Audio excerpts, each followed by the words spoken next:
Coffee. Bang. What up? What up? It's your boy HA, man. It's kind of dark. Let's go ahead and turn the light on. Bang. Oh shit, now it's kind of light. Giant, what's going on with y'all, man? It's your boy Haak the Five Dudes Gun, aka the Medicated Gamer. And we coming to y'all this morning, man, on some other shit, man. Mm. We talking about the likes of Post Malone, Easy E, Snoop Dogg, Dr. Dre, Jay Z, Offset, Drake, Jack Harlow. Shit, man. Several artists, not even talking about them, like in terms of delving deep or some shit like that. No, no, no. Just what do these artists I just named got in common, plus several other artists in the world, that rap, specifically rap artists, hip hop rappers. Not saying that R&B singers, rock and roll artists and shit like that don't got this exact same thing going on. But I ask y'all, what do those artists I just named have in common?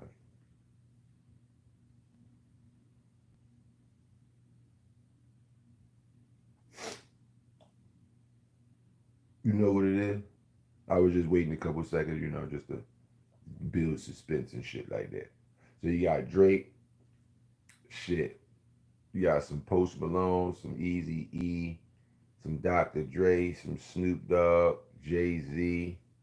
You feel me? And a lot of these artists, growing up in the world, even Tupac, you know what I'm saying? Certain artists had shit that they didn't necessarily put together themselves. And that John ended up having them on some shit to where somebody else wrote they shit. Somebody else put those words that they all that extra shit y'all doing. Somebody else wrote it. So you giving all this conviction and all this would be believability. Yeah, I'm saying like Rockstar featuring 21 Savage by Post Malone didn't write that. Still Dre by Dr. Dre and Snoop Dogg. Neither one of them wrote that. Shit, songs like EXO Tour Life by what's the young boy name with the motherfucking Astro Boy stupid shit? Lil Uzi Vert. That song. He didn't write that motherfucker. You know what I'm saying? Shit. Easy E Boys in the Hood song. He didn't write that John. Fucking Drake. We already know this nigga got a bunch of Johns. One of his songs, Know Yourself. He didn't write that shit. You know what I mean? Yeezy. Everybody talked about what's the name, you know what I'm saying? Somebody else was writing for him or somebody wrote the words for him. There was a song called Jesus Walk, one of his biggest records. He didn't write that record. You know what I'm saying? He didn't write that record. Jay Z got a couple songs that he didn't write. Some of his biggest records. Snoop Dogg and Dr. Dre still be going and performing at places. Still performing. Still.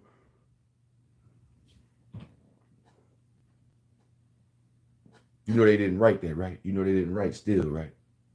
Snoop Dogg and Dr. Dre didn't get together and write Still. We representing for the gangsters all across the world. Still. Hitting them corners and them low pros, girl. Still. Taking my time to perfect the beat. And I still got love for the streets. It's the DRE. You feel me? Didn't write it.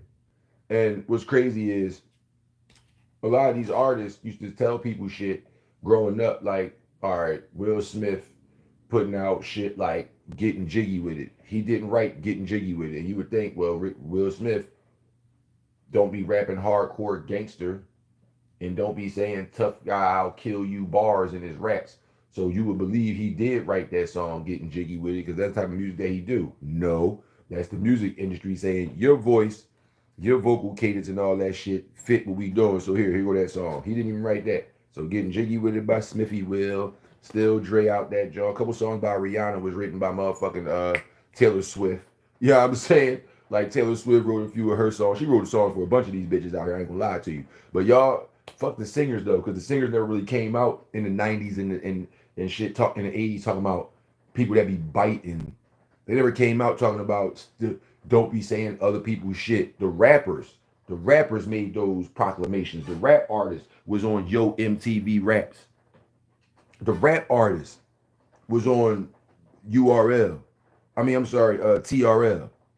Motherfucking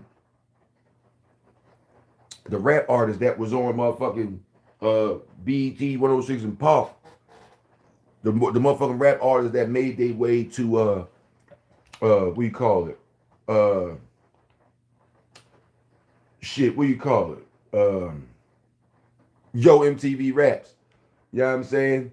Go Yo MTV Raps, you know what I'm saying? Motherfuckers don't even know what the fuck they out there doing, man. Rappers don't write they popular songs. I try to tell people this type of shit anyway when I was coming up.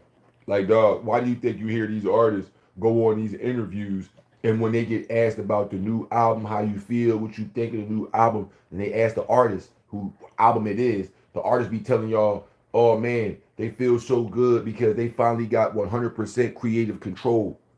And you be thinking, because you don't know what the fuck that means, so you be thinking, what do they mean they got 100% creative control over their album, or their words and all that? That means they actually writing their music.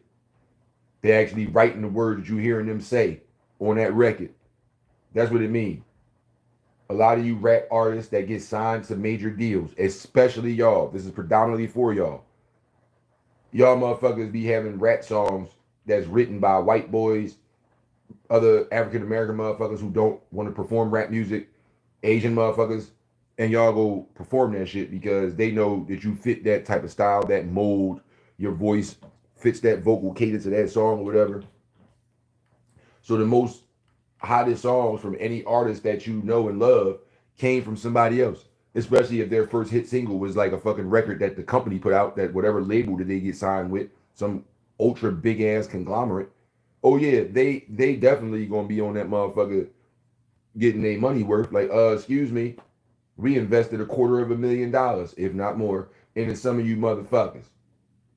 And you actually think that you gonna just run around and spend this money and act like you gonna be doing what you're doing. When you see niggas getting caught with fake jewelry like that Kai Sanat motherfucker or Lil Baby or some shit like that.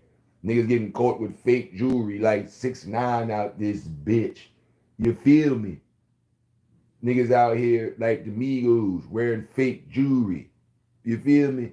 Getting caught with it. Not me saying y'all niggas wearing fake jewelry. Y'all got caught with it on motherfucking camera and people have made whole videos about y'all.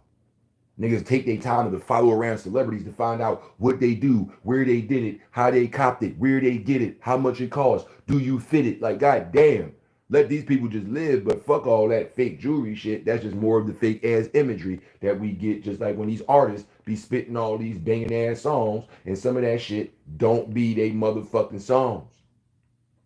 It don't be they songs. I just named a bunch of the artists, and again, back in the day, you can go to any borough in New York, you can go to any part of Philadelphia, you can go anywhere in Baltimore, you can go anywhere in Washington, D.C., anywhere in London, and talk to hip-hop rappers and shit like that from back in the day till now. One thing they gonna all mention is they don't fuck with niggas who be biting. They don't fuck with the people who be stealing their lyrics. They also don't fuck with people who be faking it. They also don't fuck with people who don't write their own shit that got a ghostwriter. How you gonna be telling people you the greatest of all time or you deserve to be on some fake ass Mount Rushmore of rap when you don't even write your own raps? Your most famous hit record, somebody else that don't even perform music wrote. Because a lot of the songwriters are not artists themselves. Not because they can't be, for whatever reason they choose not to be. They say, I ain't fucking with this shit, man. I'm cool. I'm not fucking with this shit. That's what they say. I ain't fucking with this shit. But they right. For years, artists like Neo, that motherfucker didn't perform those songs. He wasn't dancing around to my something. When you're mad, he wasn't doing none of that. It wasn't no Miss Independent. It wasn't none of that. It wasn't no So Sick of Love songs. It wasn't none of that. Nobody knew who the fuck the boy was. You never seen his face before, and if you did, you never looked twice at him. He was a regular pedestrian to you. Meanwhile, he was writing hit records for Mariah Carey and Usher and other artists out in this motherfucker way before he ever came out taking his hat off and dancing and singing his own songs. Other artists was singing his shit, and I guess he was one of the songwriters that felt if other motherfuckers could sing my songs and they could get popping and become superstar rappers, I was about to say superstar athletes, they could become superstar rappers or singers from my shit. Why can't I sing my own shit and get it cracking and tacking? That's what he say. And then you got the motherfucker sat back, wrote some songs for other artists, became a millionaire, get royalties, get paid more off the songs than the artists who out there sweating and flipping and dancing and singing and shit. And they not doing nothing but sitting back watching you do it. And they getting paid way more than you do. So all you motherfuckers out there performing the rap songs and the R&B songs that somebody else wrote, congratulations, you're the weakest link. But I say that to say this. For the rap artists specifically, all you motherfuckers, I don't care where you from, I don't give a fuck how many years you've been doing it, how many platinum records you sold and all that shit. You sell out stadiums. Congratulations. Keep doing your thing. But I ain't fucking with none of you niggas that got somebody else's name in your booklet as songwriter, and none of them niggas ain't singing on a song. None of them people names in that booklet ain't rapping on a song, but they name got songwriter underneath there. They ain't got no reference track where they rap the hook or nothing. Come to find out, they wrote all the words.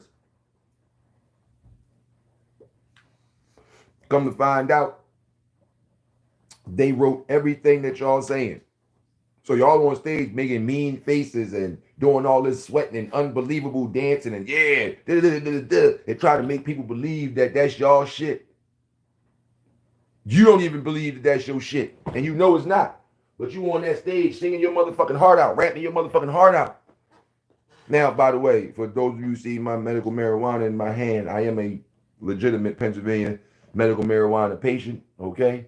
Just to let y'all know that. So, you know, we ain't playing no games around here. You see it's really valid. You know what I'm saying? So I'm just saying, we don't play no games around here. Medical marijuana patient in Pennsylvania. Holla at your boy. I'm in Philly. That being said, a motherfucker already know. Like, for real, motherfucker already know. It's not going to be received well in the hip-hop community when people find out somebody else wrote your shit. They made a big deal about this. They being the artists themselves. They made such a big deal about this shit growing up. Yo, ghostwriters, no, nigga, you don't write your own rhymes. You know what I'm saying? We don't respect that. Yo, they said that shit to themselves, bro. They said that shit to themselves, bro. We don't respect that. They said that shit themselves, bro. They said that shit themselves, bro. They don't respect it. So I don't get it. Like, y'all was going around lying, but see, I'm not surprised because like all this CIA operative shit that y'all got going on, like I already know these fucking artists be lying. Y'all just reading the script. But anyway, a motherfucker say, y'all made such a stink, such a big deal about fucking not fucking with people who be not writing their own rhymes, people who be biting, people who got ghostwriters. All these rappers growing up, all the big time motherfuckers, they all did some type of interview back in the day, whether it was Yo MTV Raps, TRL 106 in Park when AJ and Free was the host. Shit, Arsenio Hall on Fox back when they used to go whoop, whoop, whoop. Like, all these rap artists used to come at people. Yo, man, you don't write your own raps. You whack. Yo, man, if you biting and taking other people's style or taking somebody else's rhymes, you whack. Yo, y'all niggas, some of y'all best records was written by somebody else who don't rap. Real rap. Some of y'all hottest records was written by other motherfuckers who nobody know because they don't perform music. They just write the shit and then sell the shit and get residual incomes and get paid more off of it than you do. So for all your successful artists, whether they sing, rock and roll, or rap, if you've seen them sell platinum records, if you've seen them be successful, they sell out concerts, and that song is the shit. They got that single that everybody love and sing along to, and all that and third. All the success that artist got is somebody who don't go on tour. It's somebody who do not go perform. It's somebody that don't go in the studio who wrote that song that's getting paid 10 times more than the artist who out there breaking their fucking neck performing it every night. Somebody sitting in their crib right now like I am. Not got to go nowhere. Don't got to catch no plane. They ain't got to go on no radio show. They money cleared already. The artist didn't even get paid off that shit yet. They ain't got no residual income or nothing. The songwriter got paid already. So did the producer, the engineer, the label, the lawyers, the A&R, the marketing team. Everybody else got paid. The artist didn't yet. Artists didn't get paid yet. So the people that's out there performing these songs, like when y'all listen to, we represent it for the gangsters all across the world. Hitting them corners and them low pros, girl. Snoop Dogg and Dr. Dre didn't write that. You know who wrote that? Even though this is a famous musician, he's not somebody that just write and sit down. You know who wrote that? Sean Carter wrote that, a.k.a. Jay-Z. He wrote that song. Still.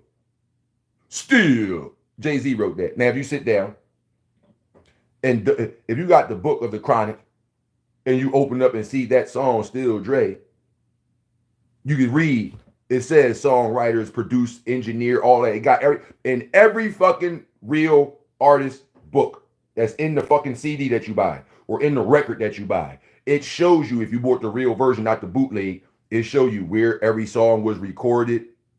It show you everybody that was involved in every song, separated. Even if it's recorded at the same place with the same people, they got their names individually put on every fucking song. So if it's 16 tracks on your artist's album, track 1, performed by, written by, engineered by, recorded at. Those things are going to be on that motherfucker. And if you read written by, and you read the names Jay Thompson and C. Clark, well, the artist who's rapping or singing on this record name isn't A. Johnson or C. Clark.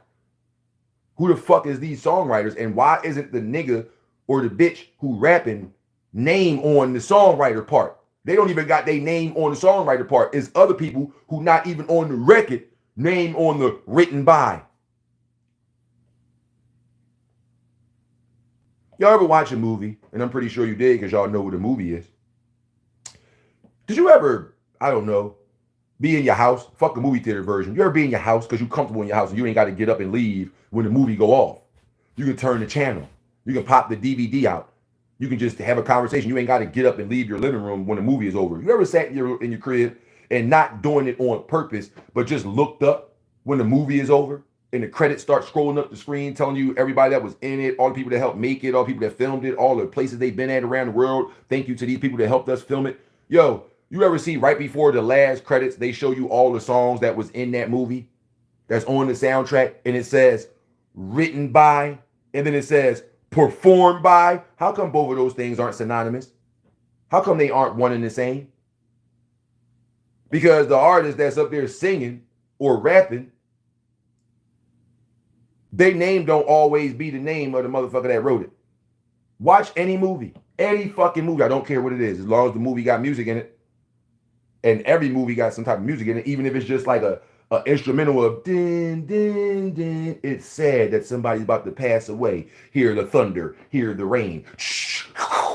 Din, din, din. Even if it's just some sad shit, somebody composed that sad shit. Somebody produced that sad shit. Watch when the movie go off and you see the credits roll up and it say, Injustice of a Few. That's the name of the song, Injustice of a Few. Written by H. Bragton. Performed by Madonna. Wait a minute. Give me some water. Wait a minute, I'm confused. Wait a minute.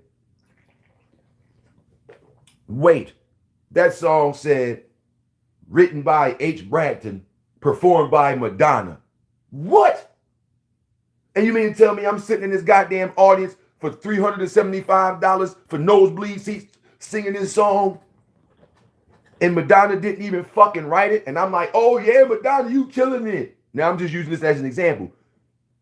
You killing it. No, I want to go talk to the motherfucker who wrote it. Bring that person on stage. You know how when a play is over and they do the final curtain and everybody clap, woo-hoo, woo-hoo, and everybody take their bow and shit and they close the curtain. And then later on, they open the curtain right back up a few minutes later and the people come back out that was the cast and start talking to y'all on the stage.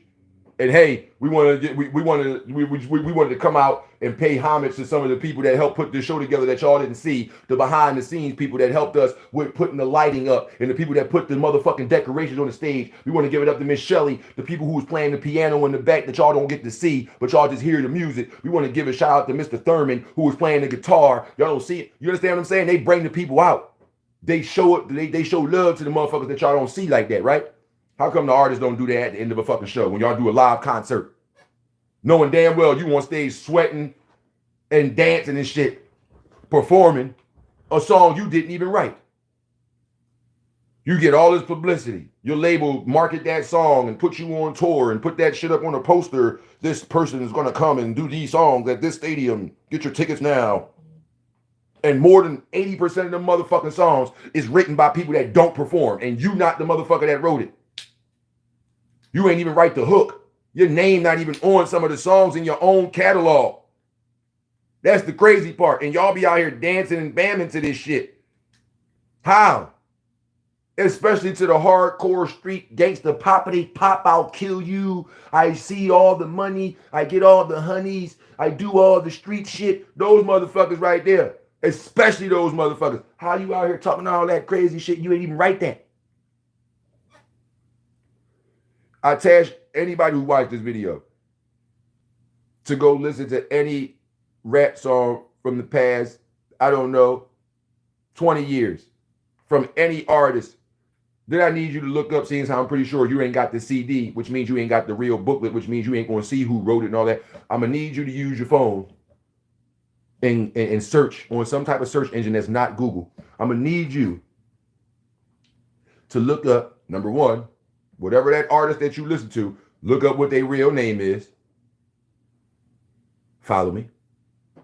Then after you do that, I want you to go find their biggest song, your favorite song from them, or their most successful track. And I then want you to type in who wrote whatever the name of that song is. And when it pop up and you see engineered by, recorded at, written by, performed by, tell me if the artist name, who you found out their real name is, whatever, name is in the written by. Because they don't put their artist name in that book. So if you see a Jay-Z record, like Reasonable Doubt, and you see Can I Live, or Get In My Lifetime Volume 1, I had it right, and you see Can I Live, and it say like produced by, written by, Sean Carter's name is underneath that joint. It's somebody else too, but Sean Carter's name is underneath that joint. You know what I'm saying? It's not like he didn't have no input on the song and he just went out there and started saying it. Dent, dent, can I live? Dent, dent.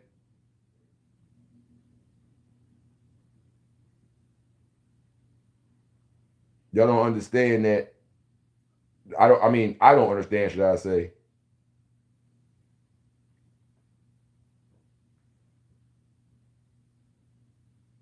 Now, the people who like did certain things with certain songs and stuff like that, like, I ain't gonna lie to you. Remember I said artists like got people that don't even like perform rap, don't say raps out their mouth, they don't go perform themselves, but they write raps for other motherfuckers. So y'all know who Irvin Lorenzo is? Do you know who Irvin Lorenzo is? Irvin Lorenzo, aka Irv Gotti. Irv Gotti sat down somewhere, right? With somebody else, right? And you know what they did? They wrote a song. That song came out in 1996.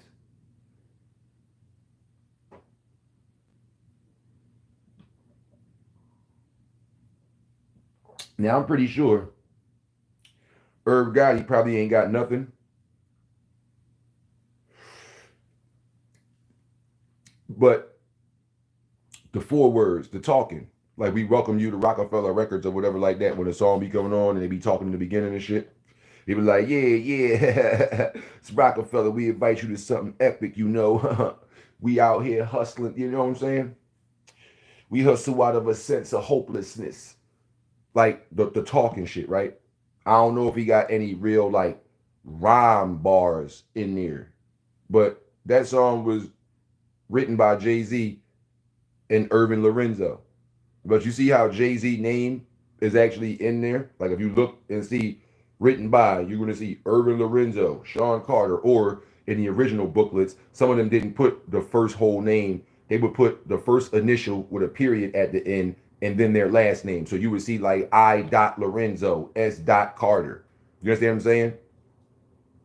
The artist name is never the songwriter's name in there. Like, even if they wrote the song, they don't put their stage name as the person who wrote it. It's all about publishing and getting their money cleared. So they don't put written by Jay-Z unless like somebody takes their song and try to put it on a mixtape or something like that, like a DJ making a joint, and they be like, yeah, this is the song performed and written by Jay-Z or something like that. They don't really put up written by Sean Carter. They're going to put up wrote by Jay-Z. But yes, composed by Irvin Lorenzo and motherfucking Jay-Z in terms of writing, not the instrumental.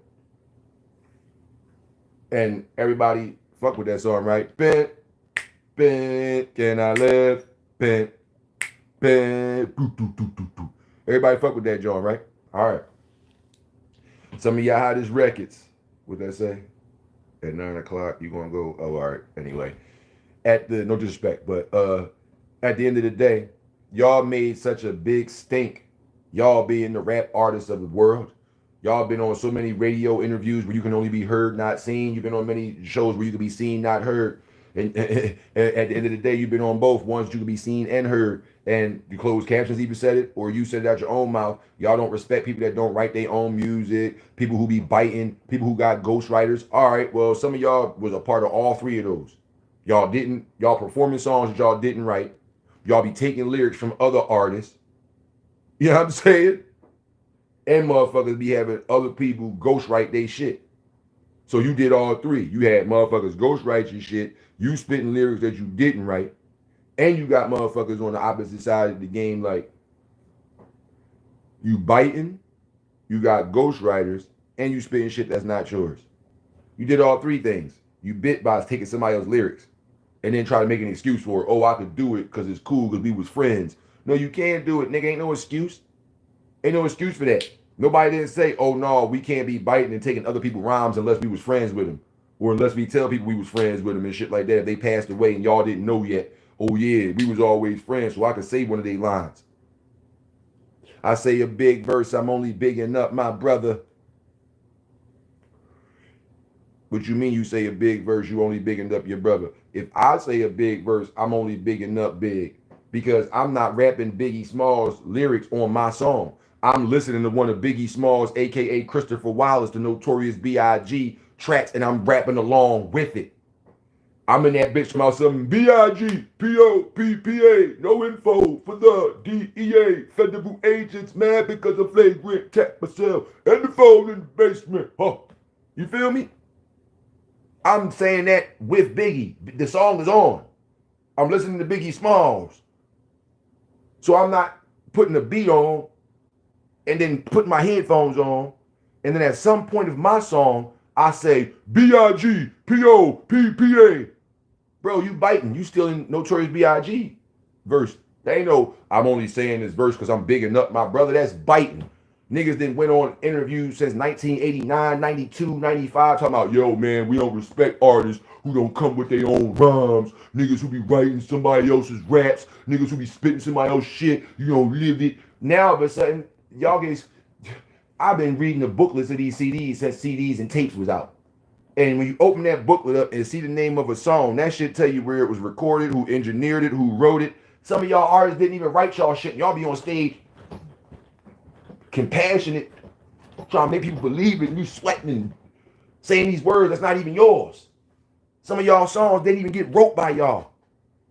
Still wrote by Jay-Z. I just said Can I Live was written by Jay-Z and Irvin Lorenzo. That's Irv Gotti. Irv Gotti don't rap. Irv Gotti don't rap, but he helped write that song. Go look it up. Seeing as how you ain't got the CD and you can't open up the booklet and just read that shit yourself. Go look it up. You know how many songs Rihanna is singing and got famous for singing, and Taylor Swift wrote it just to talk about singers for a minute? I'm dead ass. You know how many songs Rihanna be singing that Taylor Swift wrote? Not, oh, Taylor Swift wrote it and she didn't want to sing her own shit. No, she's a songwriter too. She was a songwriter before she came out like that. When she was a little girl singing right here in Philly at the motherfucking Sixers game and they put her on, she was writing for other motherfuckers since then. Allegedly that witch is gifted. And I did mean witch. I didn't mean bitch. I meant witch. Apparently she's magical. That being said, these people not even writing their own shit. Eazy-E, Boys in the Hood. I don't want to talk about nobody dead, but he didn't write Boys in the Hood. Read the CD booklet. Read the tape. Read it. If you got it. If you ain't got it, look it up. Drake, Know Somebody. He didn't write that. There's a lot of songs he didn't write, but I'm just saying. He didn't write that. On the gay, lesbian, transgendered album, John, I don't remember what it was called, but the LGBTQ album he did before the John that just came out, yeah, it was a song on there, Know About or Know Something. Didn't write it. Y'all be out there going ham at these stadiums. These motherfuckers ain't even record. I need y'all to go do that for when you find out who wrote the song. I need y'all to follow them, even though they might not got no page. I need you to find out the songwriter and then go to them because they the ones that wrote that song. These motherfuckers out here singing and rapping, trying to make you believe this bullshit, and they didn't even write it. Some of the hottest records somebody else wrote that's sitting in the crib somewhere just collecting a lot of money. They never got to fly nowhere. They never got to worry about security. Nothing. They just sit in the crib like me. They got LLCs. They got their business on ASCAP for music and all that shit, BMI. They chill. They get wire transfers from the money. They send over the shit through email, PDF documents. Bam, you get the shit. It's sealed, it's secured. You go spit the shit. Y'all work out the residuals, front, back end, and all that type of shit. It happens, man.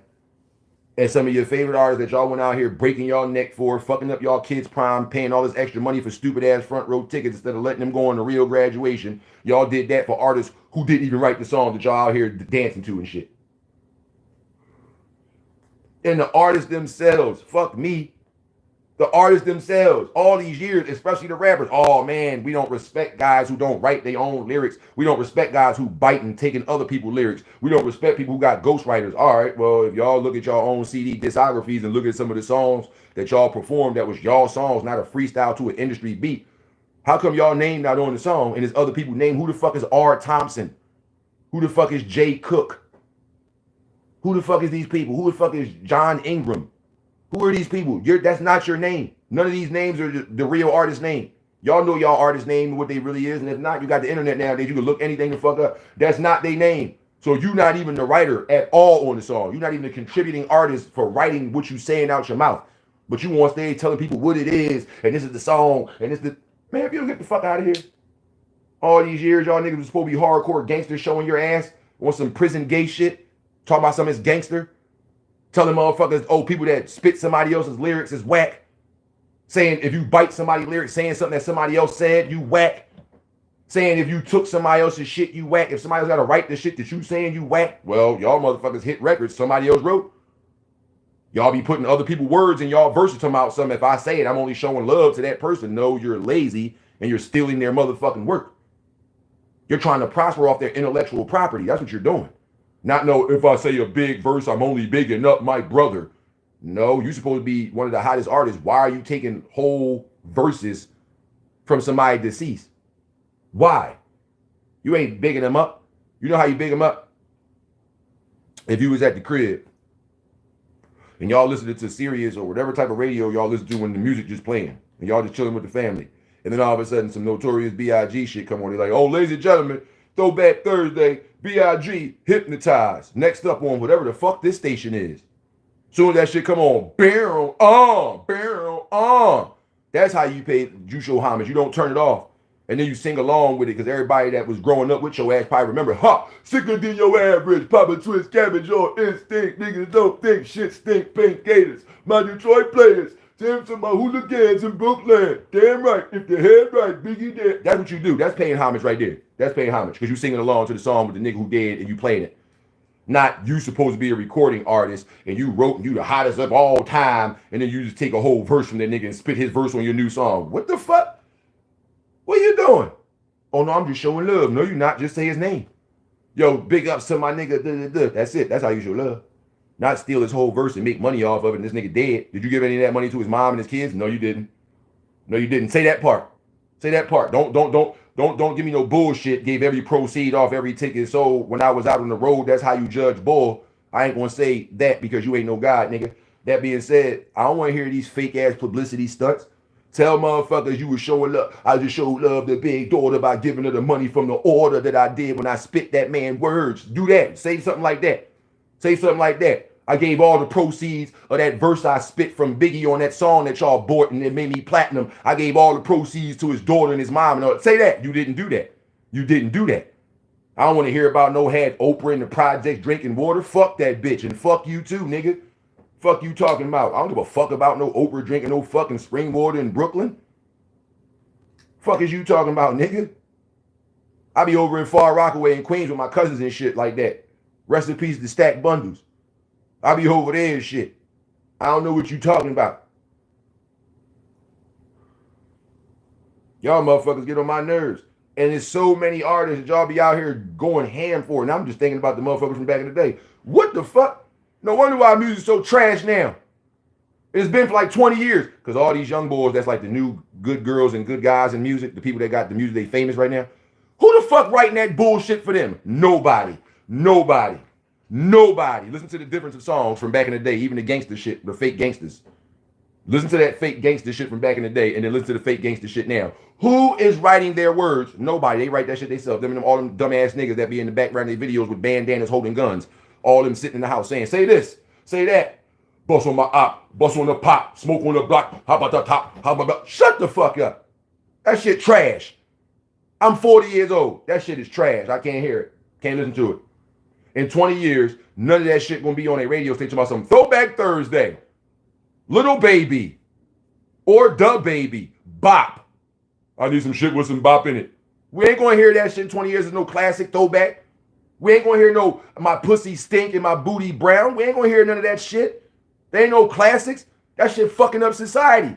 Got y'all bitches out here filming your fucking daughters. Your daughter like 5, 7 years old. Little girl sitting out here going some twerking ass to that nasty ass song. Y'all bitches filming. Somebody saying, yes, go ahead. Come to find out she ain't even write that shit. But y'all go ahead. Y'all go ahead. Keep on fucking the game up. Go ahead. Make this bullshit poison that everybody out here losing their mind to. 40, 50, 60-year-old women out here half-ass butt naked all the time, dancing, twerking, talking about she could do it, I could do it too. What's wrong with y'all motherfuckers, man? And the artists who doing these performances, and that's not even their music. Y'all losing your mind and shit that's not even theirs. That's somebody else's IP. Somebody else did that. Somebody sitting somewhere right now, not they face not showing. Just like Neo wasn't showing his face for years, but he was writing songs for Usher, Mariah Carey, and other motherfuckers. Alicia Keys and all that. And they then got big and famous off his songs he wrote. You see these motherfuckers that I just named on 106 and Park later on when their second album come out. They say, how you feel about the new project?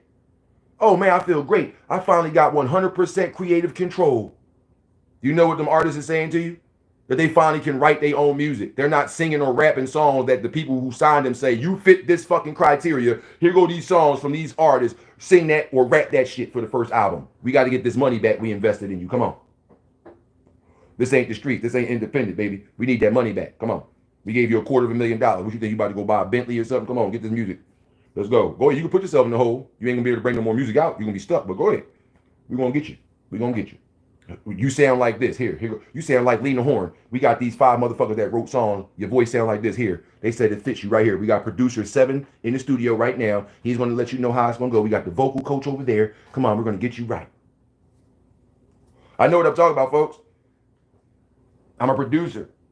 I'm also an artist. My father used to be a drummer for Harold Melvin and the Blue Notes back in the day. Like the original Harold Melvin and the Blue Notes when Rufus was the lead singer of that group. So if anybody know their history and go back, say, oh shit, yeah, you talking to somebody that know what they talking about. And didn't join into the fuckery. Didn't sign nothing with nobody. In fact, instead of signing that contract to get thousands of dollars and selling my soul, I spent thousands of dollars, created my own company, and then got it legally locked up. Not locked up like you go to jail. No, locked up like you use legal Zoom and some shit, and you just get your LLC.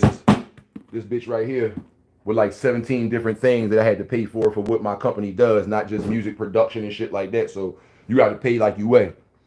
Y'all don't do that.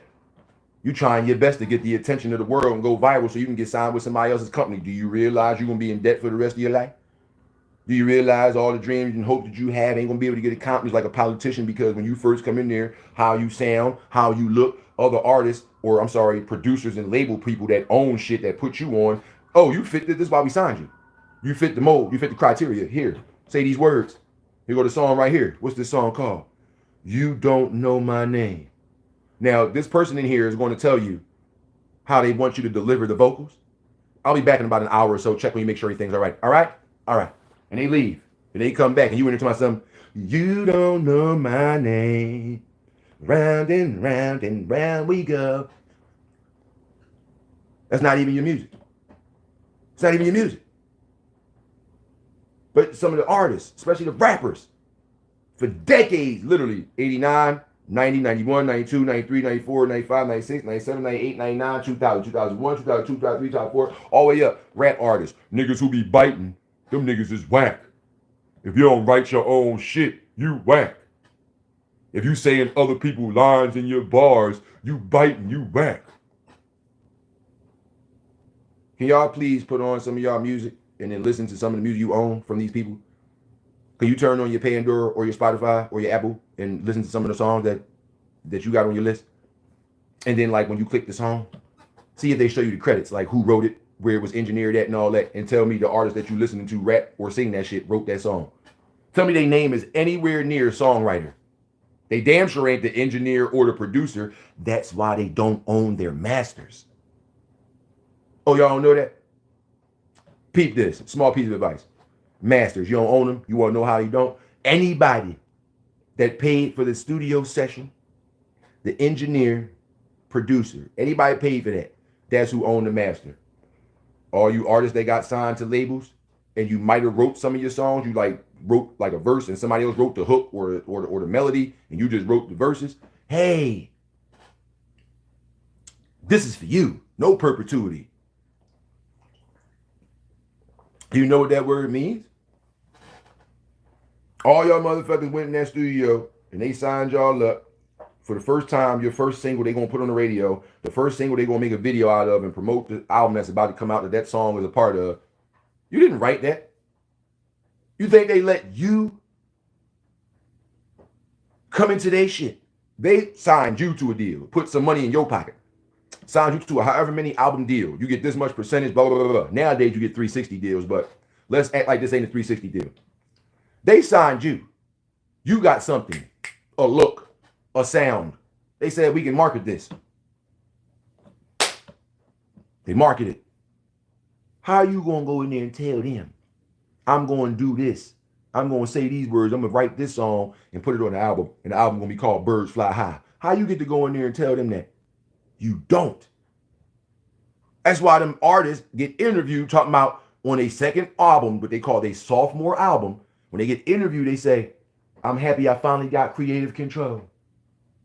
What do that mean? Oh, I know what it means. It means they actually write their songs now. The label trusts them because that first album went through and it sold significantly well. It recouped the money they invested in it. Like, so for the people who came out with their first album, whether they sing, rock and roll, rap, whatever, their first album, if it did good, 80% of them songs, if not 100% of those songs, was wrote by somebody else. The label might have gave the motherfucking artist one song, maybe two, depending on how good they are, that they wrote themselves to put in the album. It's not going to be a single. They're not going to push that song. That's going to be a song you're going to hear only if you get the album. They wrote 2 songs out of 10, out of 12, out of 16, however many songs on the album. The second album come out. Before it's out, they get interviewed, promote the album everywhere. Hey, how you feel about the album? Tell us about it. What it's about? Oh, it's about my journey and blah, blah, blah, blah, blah. So how you feel about it, man? What you think about it? Oh, I feel really good because it's the first time that I had 100% creative control over the album. That means they get to write all the songs and have all the ideas. And if the label don't fuck with it, they're going to say, no, we can't include that song. Let's put something else. But you got reign because you made the money. You did good the first album, so we're going to let you do your thing. It's not too many artists that sell a sophomore album banging when their first album was banging like shit. It's not too many artists that done that. Look it up. A sophomore album usually go what they call a sophomore slump. Why do you think that phrase and terminology exists? It's not just sports people. It started in music. The sophomore album, they have a sophomore slump. They first album, freshman album, hot features, people that's hot from other labels on there. You feature with Snoop Dogg, you feature with this person. And next thing you know, that second album come out, you got like 2 features. The beat production went down because now you was drinking your own juice. You was feeling your own self. And you took that money this time that was an investment and an advancement on the album, and you got fly. You started buying the hoopty with the tint. You started trying to trick on niggas or trick on bitches. You ain't put that money into the production of the album like you did the first time because the label was on your ass like, yo, you got to do this. And we, yeah, I'm saying, it's the first album. We put this money. We got to do this. Now it's the second album. They already got you locked in for a third. If you don't sell here, you still locked into their shit and you 360 deal. So anything you do, whether it's a local bar show, sell some t-shirts, they getting paid off of it. So go ahead. You can fuck around and write your second album. Go ahead. Because we're going to be cool anyway. It's a tax write-off in April. So we're going to get all that money that we advance to you back, whether you sell or not. And if you do sell, that's double Dutch. We ain't even turning rope. We get the fucking tax write-off back in April, and we get the monies if you sell a good album. What? It's a win-win for us. You the one going to lose. And yet, look at y'all. I have creative control. And those songs and those albums be trashed. And you go back for that third album with the $200,000 budget, and you actually go back and they say, oh, he or she went back to their roots. The reviews and shit, they went back to their roots and their original style. Yeah, they didn't go back to their original style, nothing. The label said, right back to album one. What do that mean? Somebody else writing all these songs, because when we let you do that shit, you see what your second album did? What y'all call that shit? That shit went double wood. She was trying to go double platinum. That shit went double wood. I don't even like nature. That's what she said. She don't even like nature, but she went double wood. How you do that? How you do it? Well, we gonna make sure she go platinum or gold this time. Bring them fucking songwriters back in here that wrote the first album. Bring them back. We don't trust you no more. We got to get this money back. That's all about was for us. I don't know why you think that you didn't succeed. No, that's the public. The people who buy your albums, they see you as a superstar and all that. Nigga, we pay you. We put your music out. We the ones that put the posters together and fly that shit all around the world and have people talk about, oh, you getting interviewed this day. Oh, this album coming out this day. Oh, you're going to be a special guest on this show. We do that. You don't do that. You don't book none of that. You got the public food. You make them think that you make the moves and all that. You sign with us. Can we stop being in this fantasy world? Can we just pop that lozenge out our mouth? Please, stop sucking. All these artists, I'm listening to music earlier and I'm cleaning up and shit before I made my cup of coffee, which I want to go heat back up. And I'm gonna do this right now. As I do that shit, right? I'm listening to a particular song, and it made me come on this motherfucker. Because as soon as I heard it, I said, oh yeah, I forgot. They didn't even write that. You know what I saw? Still Dre. That shit came on. I said, goddamn. I forgot they didn't even write this motherfucker. They did not write this motherfucker. They didn't. They didn't write this motherfucker. You know who wrote it? Jay-Z did. And if you listen to the cadence of how they rap, and then listen to Jay-Z rap, you be like, oh yeah, I can see that. That's easy. It's just like when you listen to anything Puff Daddy said on All About the Benjamins, and then you listen to fucking Jadakiss rap. How hard is it for you to realize Jadakiss been writing Puff Daddy verses? How hard? How hard? I just want to know. How hard? It's not hard at all. It's not hard at all. Just listen to the cadence. And when you hear it, you're like, oh yeah, I can totally hear the Jadakiss in it. Because if Jadakiss was rapping right now, he'd be saying this shit. This is him. These are his words. Yeah, what y'all wanna do? Wanna be ballers, shot callers, sprawlers, who be digging in the bins with the spoilers, on the low with the Jake and the Taurus, trying to get my hands on some grants like Forrest. Yeah, living the raw deal, 3-course meal, spaghetti, fettuccine, and veal, but still, everything's real in the field. And what you can't get now, leave in your will. You can't hear Jadakiss saying that. That's his cadence. That's how he rap. That's his flow, his cadence. That's the way he raps. To this day, he still rap like that. So any nigga that got that bounce, oh, that's Kiss. Kiss wrote that. So if you look at the bottom and you know what Jadakiss' real name is, Jason, blah, blah, blah, you be like, oh shit, look at that album booklet written by. See that nigga name right there? See his name right there? Go open up the motherfucking No Way Out. Puff Daddy and the Family No Way Out booklet or tape deck and open that motherfucking booklet up and read all about the Benjamins and who wrote what, written by. I bet you don't see Sean Combs' name down that motherfucker for nothing, not on the writer's side. Unless he paid Kiss to let his name go on the fucking credits. Because people do that sometimes. They pay to get a credit on your album. That's what a credit is. Not credit like give me 500 and I give you 400. No. A credit on the album is like a placement, like your name as an engineer, a producer, a recorder, a fucking songwriter, a contributing or collaborating artist. That's a credit. And so when you see that shit and they see that shit in booklets as your feature list and discography grows, it's like, oh shit, this person got credits on Jay-Z's album. This person got credits on Kendrick Lamar album. Oh shit, okay, well go ahead, young man or young woman, do your thing. Like, we gonna hire them. I didn't know he was working on their fucking stuff and did stuff with these artists. That's a credit. Some people used to pay for that. They ain't even do shit on there. They would just pay for it. Yo, look, come on, man, let me get a little placement of the Jones. You know my name. If anybody getting with your name, and yeah, I'm saying we get a little bit. Yeah, I'm saying so. You mom will let me pay a couple dollars. Yeah, might as well let me do that. They've done it. The music game is crazy. Why you think it's ran by what they call the devil? What kind of deal you think you really about to get? Like all these artists, y'all ain't watched this over the years, like, and then the people that come out and become artists after that, y'all wasn't seeing all these motherfuckers before y'all decide to do it. Before you got desensitized, say, oh shit, they doing it, I'm gonna do it too. You ain't see how this happened? Y'all didn't just get born, you was a baby yesterday, now you grown today. Fuck out of here. Y'all seen shit. Y'all experience shit. Y'all listen to the shit. Y'all can read too. This ain't no goddamn conspiracy theory. If you put the 6 upside down and look through a triangle, you can see that they're behind the grass. This ain't no goddamn government shit. I mean, to be granted, it is government shit because the CIA is the one that put all them fucking folders together, the dossier for all them artists, but we gonna leave that alone. Just the artists. We leave them to the artists. These motherfuckers was the ones on TV talking about biting is whack and taking other people's rhymes is whack and somebody writing your shit is whack. Who do you got fooled, man? Some of y'all been confessing, we don't even write. I don't even write it. I just go in there and say it. I guess I'm just gifted that way. No, you not. I've heard you answer this question several different times in 10 years. First, you don't write. You a young boy. I don't write. I'm just creative. Now I don't write. I'm too old to write things down and try to remember it. You do know that you put yourself on film, right? Like they got like the behind the scenes, you know, with niggas in the studio making songs. You do know we seen you because it's a fucking camera. You do know like there was a black and white composition book you was turning pages in. I'm gonna rap this rap. Oh, this one fit this one.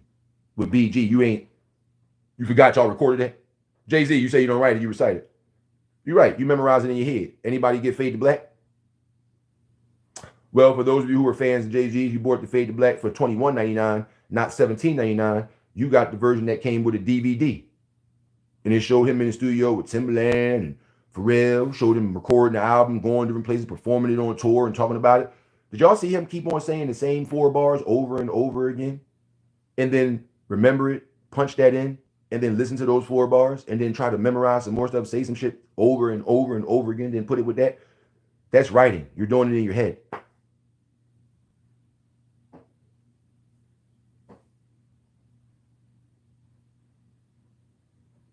Y'all be telling on yourselves. You look inside the booklets of them artists. Oh, somebody else's name on songwriting credits. You was right. You was telling the truth the whole time. You don't write it.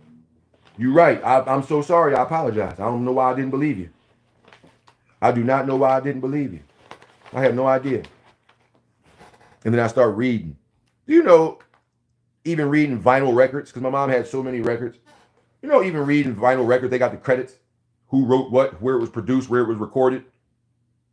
Read the Sugar Hill Gang. The back of that blue box. If y'all got the record.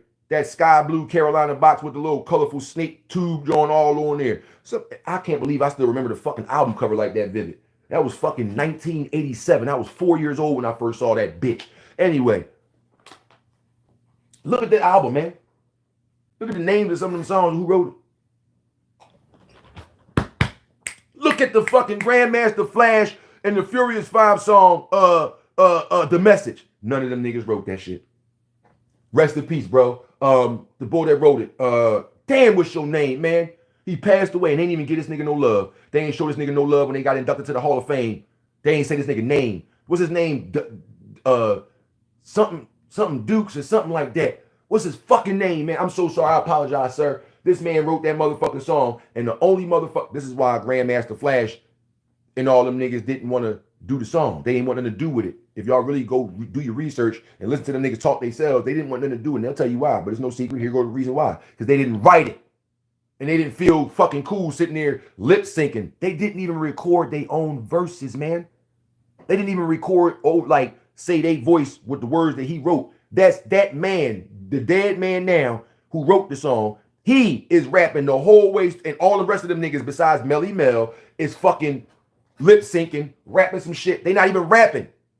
They just lip syncing. It's not their voice. Listen to the song. There's only 2 different sounds of voice on there. Melly Mel and the old head who wrote the song. Melly Mel get a little bit of a writer credit because the verse that he spit on that song was from a motherfucking song called Super Rap. Yeah, He was one of the first artists. Not only is he supposed to be a legendary artist who made rappers be called MCs, the first ever, but he's also a nigga that was the first ever biter of himself. Because the nigga bit his own rhyme and spit the same verse that he put on Super Rap on fucking The Message. He the only person that got something that he said on The Message. It's just that he just recycled a verse that he already had on a song that was out by himself called Super Rap. That's if y'all know y'all motherfucking history. Everybody else on that motherfucking song don't got no verse, don't got no word they wrote. They not even in the studio recording. Imagine if you heard the group H-Town, right? Singing Good Loving Body Rockin' Knockin' Boots. The song called Knockin' the Boots. Now, if you go into the studio and they say, hey man, you're gonna make the remix, or we remaking it, we remastering it here go the reference track. And you hear the boys, good loving body rockin' knockin' boots all night long. You can't forget the All right, cool. You supposed to take that and you supposed to go in there and sing it and do your own thing. You know what I'm saying? What the fuck did the artists do? They didn't do nothing. They never went in the studio and recorded nothing. They just filmed the video and lip synced the original group saying, good loving body rockin' knockin' boots all night long. But they not really singing. They not singing at all. They didn't go record shit. That's exactly what Grandmaster Flash and the Furious Five with The Message did. That's why they don't want nothing to do with that record. They ain't talking about it. They don't fuck with that junk. For real. For real. Real life. Go look it up yourself. You can read now. YouTube exists. Y'all can just look that shit up and see them get interviewed on TV One, VH1, BET, and any other motherfucker joint that wanted to capitalize off the story. Go ahead, look it up. You ain't gonna hear no lady or no man talking about, yo, they said back in night, like telling you the story. No, it's gonna be them, the actual people talking. You gonna see their face. You ain't gonna hear somebody quoting their words or screen capping somebody else's page words and then putting it on their YouTube like, y'all know that they said this. Like, get the fuck out of here. By the way, just a small segment. Y'all people get on my fucking nerves. I ain't gonna lie to you. Y'all motherfuckers be going on somebody's Instagram. The artist or the comedian or whoever page it is don't even save their own lives. They go live on their shit. Y'all motherfuckers go on there and screen record they live and then bring that shit on YouTube and post that shit up. The people who page it is don't even save their own live to go watch it again on their own page and you fucking screen record. That's weird to me. That's some weird stalker shit right there. Like, you could be a serial killer doing weird shit like that. I can't fuck with people like that, but that's a segment. That's a little segue. I ain't want to go on that tangent, but that's weird to me. That's fucking super weird. Like, yo, what? Y'all be screen capping these celebrity John. These people don't even be keeping their own shit. And then y'all be putting on y'all pages and shit. Some motherfuckers be taking people whole shows like Corey Holcomb and shit. Y'all be taking this man whole show.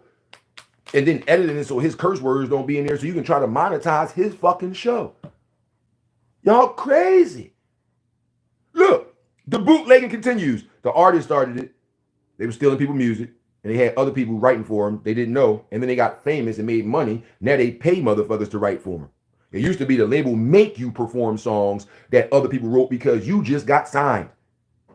We invested in you. You didn't invest in us. Did you give me $250,000, sir? Or ma'am? No, you didn't. Did we just give you that? Yes, we did. Do you have a team full of people following us around to make sure we eat, do the right thing, don't get in trouble? No, you don't. Do you got a handler that we got? No, but we got all that on your ass. What is wrong with you? Y'all out here biting and stealing. The artist was doing it, so why the fucking people that was sitting in the house couldn't do it? Shit, the pandemic showed motherfuckers how to scam. Y'all was sitting in the crib. All these rap artists was on Instagram talking about some DM me somebody that got hot bars. And they was working for some company called the Block 365 who was scram.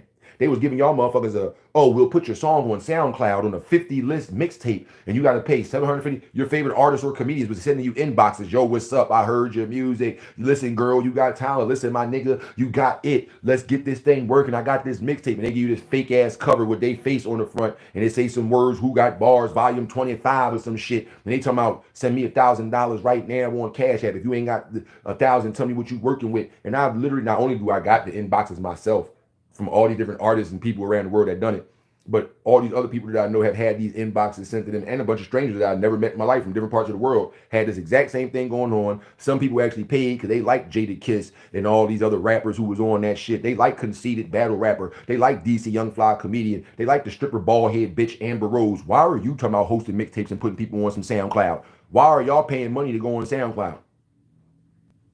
You gonna go on SoundCloud by yourself. Some of y'all had downloads and views and streams of your own music that was way more on your own page than you ever got on that fake ass joint that disappeared. And when you click it, it say, oops, if you feel as though you've received this message in error, please reload the page. Or this, what is it? This link has been removed by the owner. So y'all paid that money. It went through. And then all of a sudden you say, hey, with my mixtape, y'all, I'm on this joint. Click. And there's nothing there. A blank page that say, oops, if you feel like you received this message in error, please reload the refresh the page. Either that or the link has been removed by the owner. Y'all got screwed out of thousands of dollars. People didn't get their testimonies and said, I can't believe this happened. And y'all still follow these artists. It showed y'all how to scam. Now y'all was in the crib, Cash App scamming each other and shit. Everybody was scamming in 2020, 2021, 2022, scamming.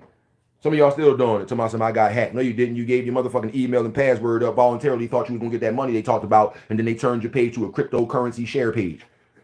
Your ass ain't get hacked. Who the fuck are you? Who the fuck hacking you? Especially the lady somebody, I got hacked. No, you didn't. I know how this worked, by the way. Cisco, Netacad, A++, C++, C++. Those aren't grades. Those are computer software and computer information technology courses. I also use AnyDesk and Susskey very much. I'm telling you right now, no, the fuck you didn't get hacked. Especially not none of the ladies. Will you be up here showing your ass? You in the stories putting your ass up or showing your titties and shit like that. Keep on showing your body off for what? But fuck that part. They ain't hack your page, bitch. You ain't up there talking about no money. You ain't famous. You a regular girl out here taking your motherfucking clothes. You 45 years old talking about serious inquiries only. All they did was hit your inbox up and say, yo, you trying to make some money? The same DM some of y'all got. All you gotta do is give me your email address and the passcode that you use for this app.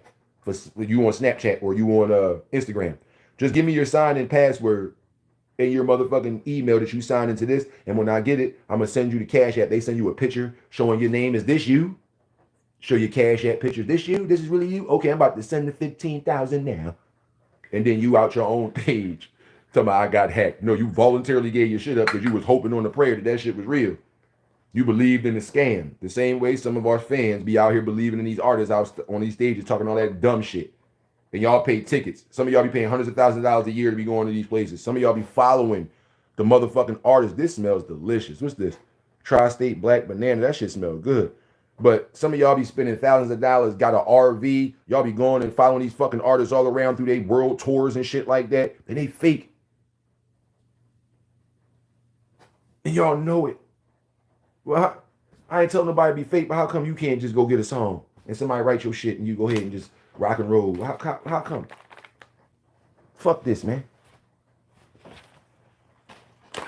And I'm looking. Look at all these artists in history from back in the day till now. Now, Eazy-E, one of the oldest, because, like, rest in peace, I don't like talking about the dead.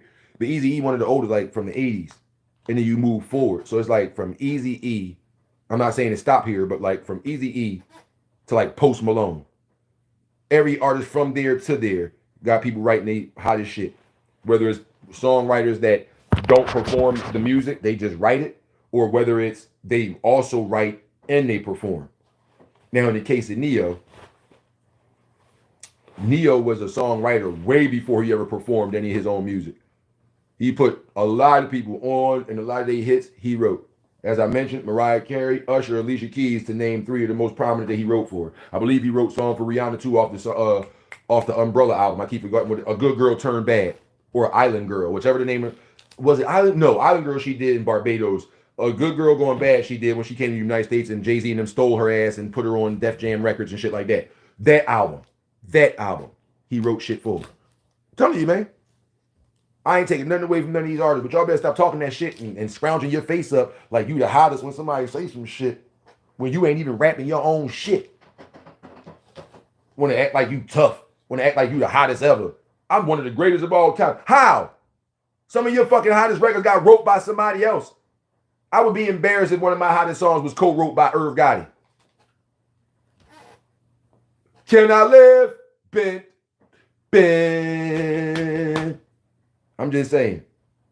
I would feel horrible if Irv Gotti wrote one of my songs. That nigga don't rap. He ain't never rap. That nigga didn't even talk like DJ Khaled. We the best! He ain't even do that. Why the fuck would I want that nigga writing one of my hottest songs but then come out talking shit about niggas who got songs that somebody else referenced tracks or writing rhymes that somebody else said? Nigga, your whole career is based on saying Biggie Small shit. Then you got one of your hottest records. It was co-written with Irvin Lorenzo. What the fuck? Irv Gotti helped you write Can I Live? I'm going to bed. I just woke up. I'm going to bed. I'm going to bed. I'm glad I'm a Pennsylvania medical marijuana patient, by the way. If anybody live in Pennsylvania and want to get your medical marijuana card, please visit Kanacare.com in conjunction with the Pennsylvania Department of Health. Once again, Kanacare.com, Kanehkare.com. Once again, Kaneh. Go in here, Kare.com. Please don't type in go in there. I was just speaking to the Bluntville. But once again, Kanehkare.com. Brand new patients get their medical marijuana card for $125. Unless you are a military veteran or an SSI recipient, then you get it for 75 bones. Unless you're trying to get a renewal, it's the same price. Now, if you receive like PACES, is that how you say it? PACES? Anyway, if you receive like PACES or SNAP benefits, you don't even got to pay for the card. That being said, man, visit Kanehkare.com, Kanehkare.com. Very easy. Leave your name, email address. They get with you, tell you the steps to follow. If you don't already have a Pennsylvania Department of Health website account, they're going to help you create it right there. That don't cost no money. It just give you access to your fucking Pennsylvania Department of Health account. So anytime you set up a doctor's appointment, all your records and shit, it'll be right there inside your joint if they don't give you the paperwork or if you lose it or something like that. But it also give you all your certifications for your medical marijuana cards and stuff like that. So Kanehkare.com, Kanehkare.com. Once again, brand new patients, $125 for the card. Unless you're a military veteran or an SSI recipient, then it's $75, and it's the same price if you're getting it renewed. Those places are awesome. I love the dispensaries because if you smoke flower, you get the real terpene information and cannabinoid information, total CBD, THC, and all that shit. What every single terpene does, like whether it's ocimene, myrcene, beta-caryophyllene, limonene, terpinolene, humulene, whether they're antifungal, antimicrobial, antibacterial, what's the myrcene, sedative, stuff like that. For those of us who suffer from insomnia and sleep apnea, need to go to fuck the bed sometimes. We need that good myrcene. We need that. But not to switch the topic too much. That was just to let y'all know because I'm a real patient, so I want to help people out there. You don't have to just get flour when you hear medical marijuana. You hear the word marijuana, people, oh, you smoking weed? You ain't got to smoke nothing. You know, there's topicals, ancillaries, suppositories, sugars, butters, batters, tinctures, shit that don't even get you high. It helps your mitochondria, your white blood cell count, helps your motherfucking nervous system and your actual natural shit in your body be cooled and replenished. CBD do that a lot for folk, but the THC, tetrahydrochloride for the cannabinoids, that just give you your psychedelic head high so you can get your little, oh man, that's some good stuff right there. I feel cool. Everything else in your body relaxing has nothing to do with the tetrahydrochloride. It's all with the terpenes and with the CBD. Just to let y'all know, you know, we educate people around here. We don't just do stuff because it seems like it's cool and everybody does it. We don't follow fads and trends. And I said fads, F-A-D-S, not what you probably thought I said. I said fads, F-A-D-S. We don't follow fads and trends around here. I'm 40 years old, my son 20. I lead by example, not with my mouth. And I speak a lot. I'm very loquacious, so that means something. Damn, he talk a lot, but if he lead by action more than he lead with his mouth, no pun intended, ladies, that means that motherfucker really do it. Yeah, I don't just say stuff. I really live it. I got scars for real. I'm from 52nd and Market here in West Philly from 1983. If y'all don't know what the fuck y'all don't know, I guess you don't know. That's what it is. As I sip some water. Oh, man. Please stay hydrated too, folks. I'm in here smoking medical marijuana and drinking coffee. You can dehydrate the fuck out of yourself. Please, if you smoke anything. I don't smoke nothing but marijuana, so ain't no cigarettes and shit going down. I don't take no pills or do no cocaines or nothing. This is it for me. Maybe give me a Heineken. I don't know. I haven't had a Heineken in a while. I might want a Heineken this weekend. But anyway, give me a beer. That's about it. Maybe I'm getting older now. I'm getting a little bit longer in the tooth, as they say. Maybe give me a glass of whiskey, like a little bit like that inside the little small circle glass. You know how motherfuckers got the little small circle glass? And they got like that much liquor in there. Yeah, give me a little bit of liquor in there so I can just hold the glass and sip it like this a little bit. That's it. I don't want no shot. I'm getting too old. I don't want no shot. Let me do that. Here we go. So mine is my name and stuff. Your name comes on your shit when you go to the dispensaries. I don't give a fuck which one you go to because there's so many out here in Pennsylvania. But when you go to the dispensary, your name come on your shit like a pill bottle. And then like the actual grade of the marijuana, what it's called and shit like that. And then like the cannabinoid, percentages, also all the terpenes and shit like that. When it was packaged and put inside the joint, when it expires in there, licensing and grower ID packaging, the address where they actually grow the shit and the company that does it, their licensing processing shit. Not know my man said it came from Cali shit. And then the dispensary location of where it came from and stuff like that. We really Philadelphia. I don't know if y'all be thinking motherfuckers be faking. Like some of y'all rappers out there talking about y'all from Philly, but y'all not from Philly. Motherfucker ask you where you from. You talk about, y'all know. No, the fuck we don't. That's why we asking you. No, the fuck we don't. Where you from? Some of y'all motherfuckers from Lancaster. That's not Philly. That's why it's called Lancaster, PA. Some of y'all from Norristown. That's not Philly. That's why it says Norristown, PA. What the fuck wrong with y'all? Stop giving Philly a bad name saying you from here, but you're not from here. Then you go out and do fuck shit. Stop doing that. I don't give a fuck what genre of entertainment you in. If you keep saying you from Philly, but you not from Philly, stop saying you from Philly. Lancaster is not Philly. Norristown is not Philly. Lawrenceville is not Philly. Okay? Pottstown is not Philly. That's why it says that name in PA. It don't say Philly, PA, but you really live in Spring City. No, it says Spring City, PA. Like, what the fuck? It don't say Philadelphia, PA, but you live in Emmaus. No, it says Emmaus. Emmaus, PA. It do not say Philadelphia, Emmaus. I'm really from here. And I was born in 1983. And I'm from 52nd and Market. Please look up y'all history. Not about me. Fuck me. That area. I'm nobody. I'm a human being that just live life. That's it. I'm not ashamed of that. Y'all be trying to be something else that you're not. I'm not. I don't try to pretend that I'm homosexual to get views and likes like some of these guys I know all of a sudden. What happened, guys? What happened? Y'all not really homosexual in real life. You do that shit on your videos. Why? How come y'all can't answer that question? You keep hanging up the phone. How come you get back in the car and run away when you see us? Because you don't want to answer the question. Hey, why you be doing that stuff on the internet, bro? Why you can't answer that question? That's a simple question. Why are you doing that stuff on the internet? We know you. You know you messing it up for real people that's really in the LGBTQ plus community who don't have no problem being themselves. You know you motherfuckers that's faking it be fucking it up for them, right? Just like the men and women who be faking like they got domestic violence. But it's really people out there getting abused. And now they feel even more or less compelled to tell their story because they see fake motherfuckers out here like Amber Heard. Oh, you see this bitch? Look what she did. Look. See, I was going to say something, but it's motherfuckers like this that be out here over sensationalizing shit and lying about it that make people not believe us even more. I didn't want to say nothing by myself. But then I seen this shit. Now I'm definitely not going to say nothing. This bitch did it. I don't even know her. Never met her.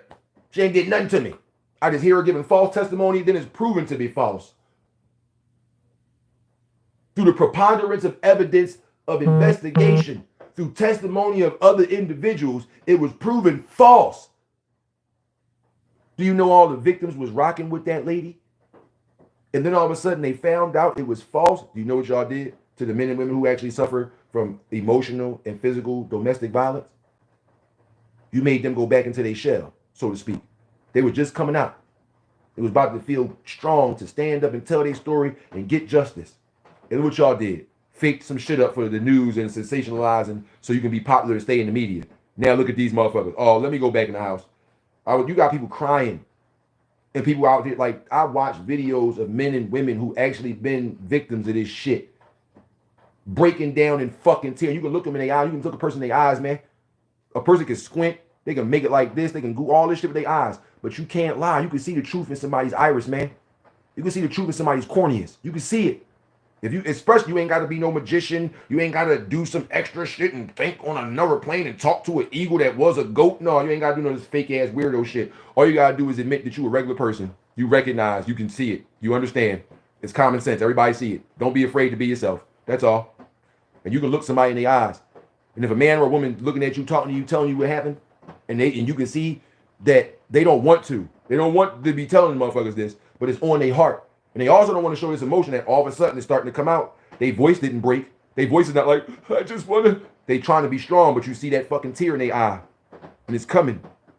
Y'all don't regard that as something that's real. You take that shit as like it's some fake shit. Somebody wants attention, but the fake motherfuckers who want attention, y'all buy them for real. And oh, y'all are such real. So we stand with you. # we are united. Hashtag we too. Hashtag let's do it. Hashtag anything. As soon as it's a hashtag, y'all follow it. If the movement got a hashtag, y'all on it. That shit could be hashtag Howard the Duck. You are going to hashtag Howard the Duck. Desensitized. Just like from these musicians. Pushing all this bullshit. Have you ever been to a dance club?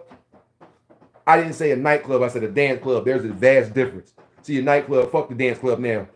The nightclub, y'all supposed to go out and have a good time. Sometimes the girls go out with their girlfriends. Sometimes the guys go out with their guy friends, right? Sometimes we intermingle at the same time. I don't know why people who are in relationships do this, but for the single folks out there, because that's what nightclubs are for, inhibitions run wild.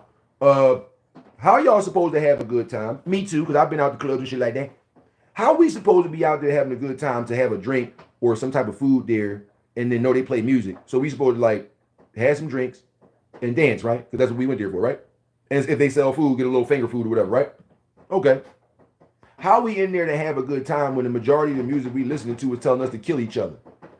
Or talking about how motherfuckers got ops and they popped them with the Glock and fucked the cops? How are we celebrating debaucherizing women? Why are the women lowering themselves? Why are the men lowering themselves? How are we enjoying ourselves in there listening to niggas talking about, I'ma kill my op. Everybody shooting, everybody dying. And y'all all up in the club just singing along to the shit, getting drunk. Your inhibitions running wild. You lose control when you're drunk. Somebody might pass you a pill. You might be smoking weed too. You can't handle all that shit together. Look at you in here. Singing along to the dumb, violent shit. And then they put the club shake your ass music on. So all the girl songs who talk about how much they sluts, how they suck dick better than anybody else, how they pussy look, how they ass is colorful, and all this dirty, debaucherous, dumb shit. And y'all right in there singing along. I'm a slut with a butt. Look at my fucking gut. And that's my shit. Woo! Sit your stupid ass down, man. You don't even realize what you're doing. How's we out here having a good time to this? And half the people didn't even write this shit. It's an agenda being pushed. Those folks in power know exactly what the fuck gonna lure you to this or that. All they gotta do is put your favorite spokesperson in front of that message. Boom, got you. I feel bad for people like Krishan Rock. I ain't gonna say her real name, but I feel bad for the young girl because that girl's educated and that girl's an athlete. She was running track and field, doing cross country in middle school and high school. And then she was just like some of y'all little bitches that's out right now. Went from a little innocent girl to an ignorant bitch just because she wanted to be in that life. She got desensitized because she was always allowed to watch all this bullshit. All these girls shake ass. I do this. She got to see all the hot girl bullshit. What them bitches was called, I don't even remember. But she got to see the hot girls. She got to see all these summers. She got to see all this I twerk my butt and I pop my pussy shit growing up. And nobody said turn that shit off. Nobody said, what the fuck you got her sitting around this shit for? A grown-ass woman shouldn't be listening to this. This is a little fucking girl. Nobody did that. Nobody did that. When she started wanting to hang around all the niggas who trap and clap, and then they turn into niggas who get stacks from rap, nobody said you shouldn't be around them. Look what you're doing in your life. Look where you going. You getting offers to college and shit like that from running. Not from running from the cops. Not from running from baby Donnies. You ain't got none of that. You athletic, you in shape, you healthy, you a beautiful, young, educated woman. Keep your ass in this school, stay away from them niggas. They ain't do that. They let you go right out there, sold your ass right out. And then look at their ignorant asses all on TV. The parents, look at their ignorant asses.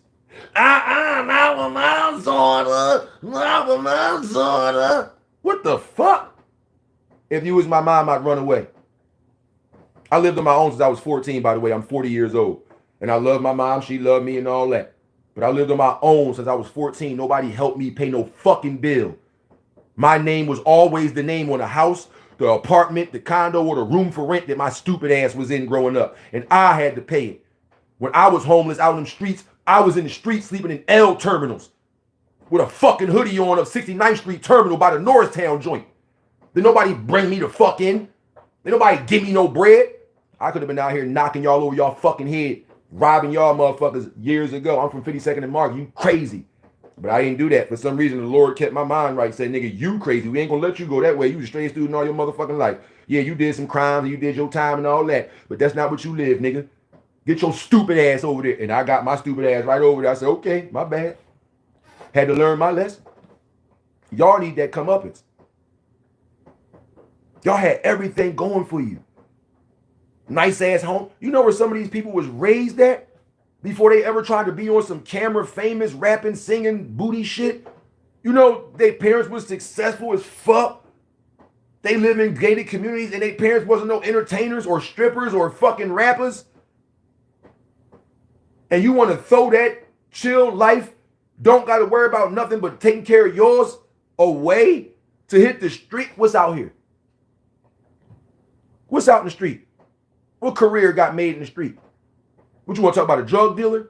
Well, go ahead and look at the history of all these supposed kingpin drug dealers. Niggas then turned into rats, roaches, or they dead. They made so much money, they flipped so many bricks. So how come they all snitch Frank Lucas or dead? How come ain't nobody sitting back like, I retired from my cocaine, I got 401k, Social Security chilling, kids in the back?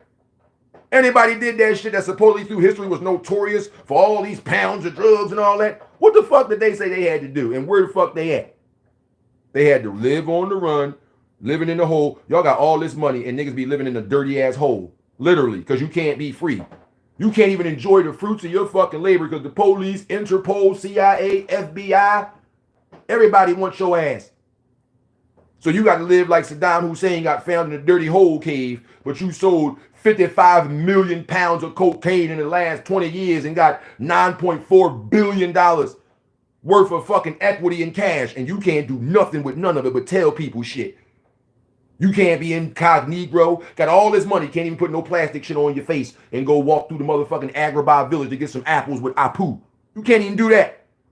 How the fuck is Gordon Ramsay on TV putting on fucking disguises, going in a restaurant saying, hold on a minute, I've seen quite enough. I need everybody to come out here right now.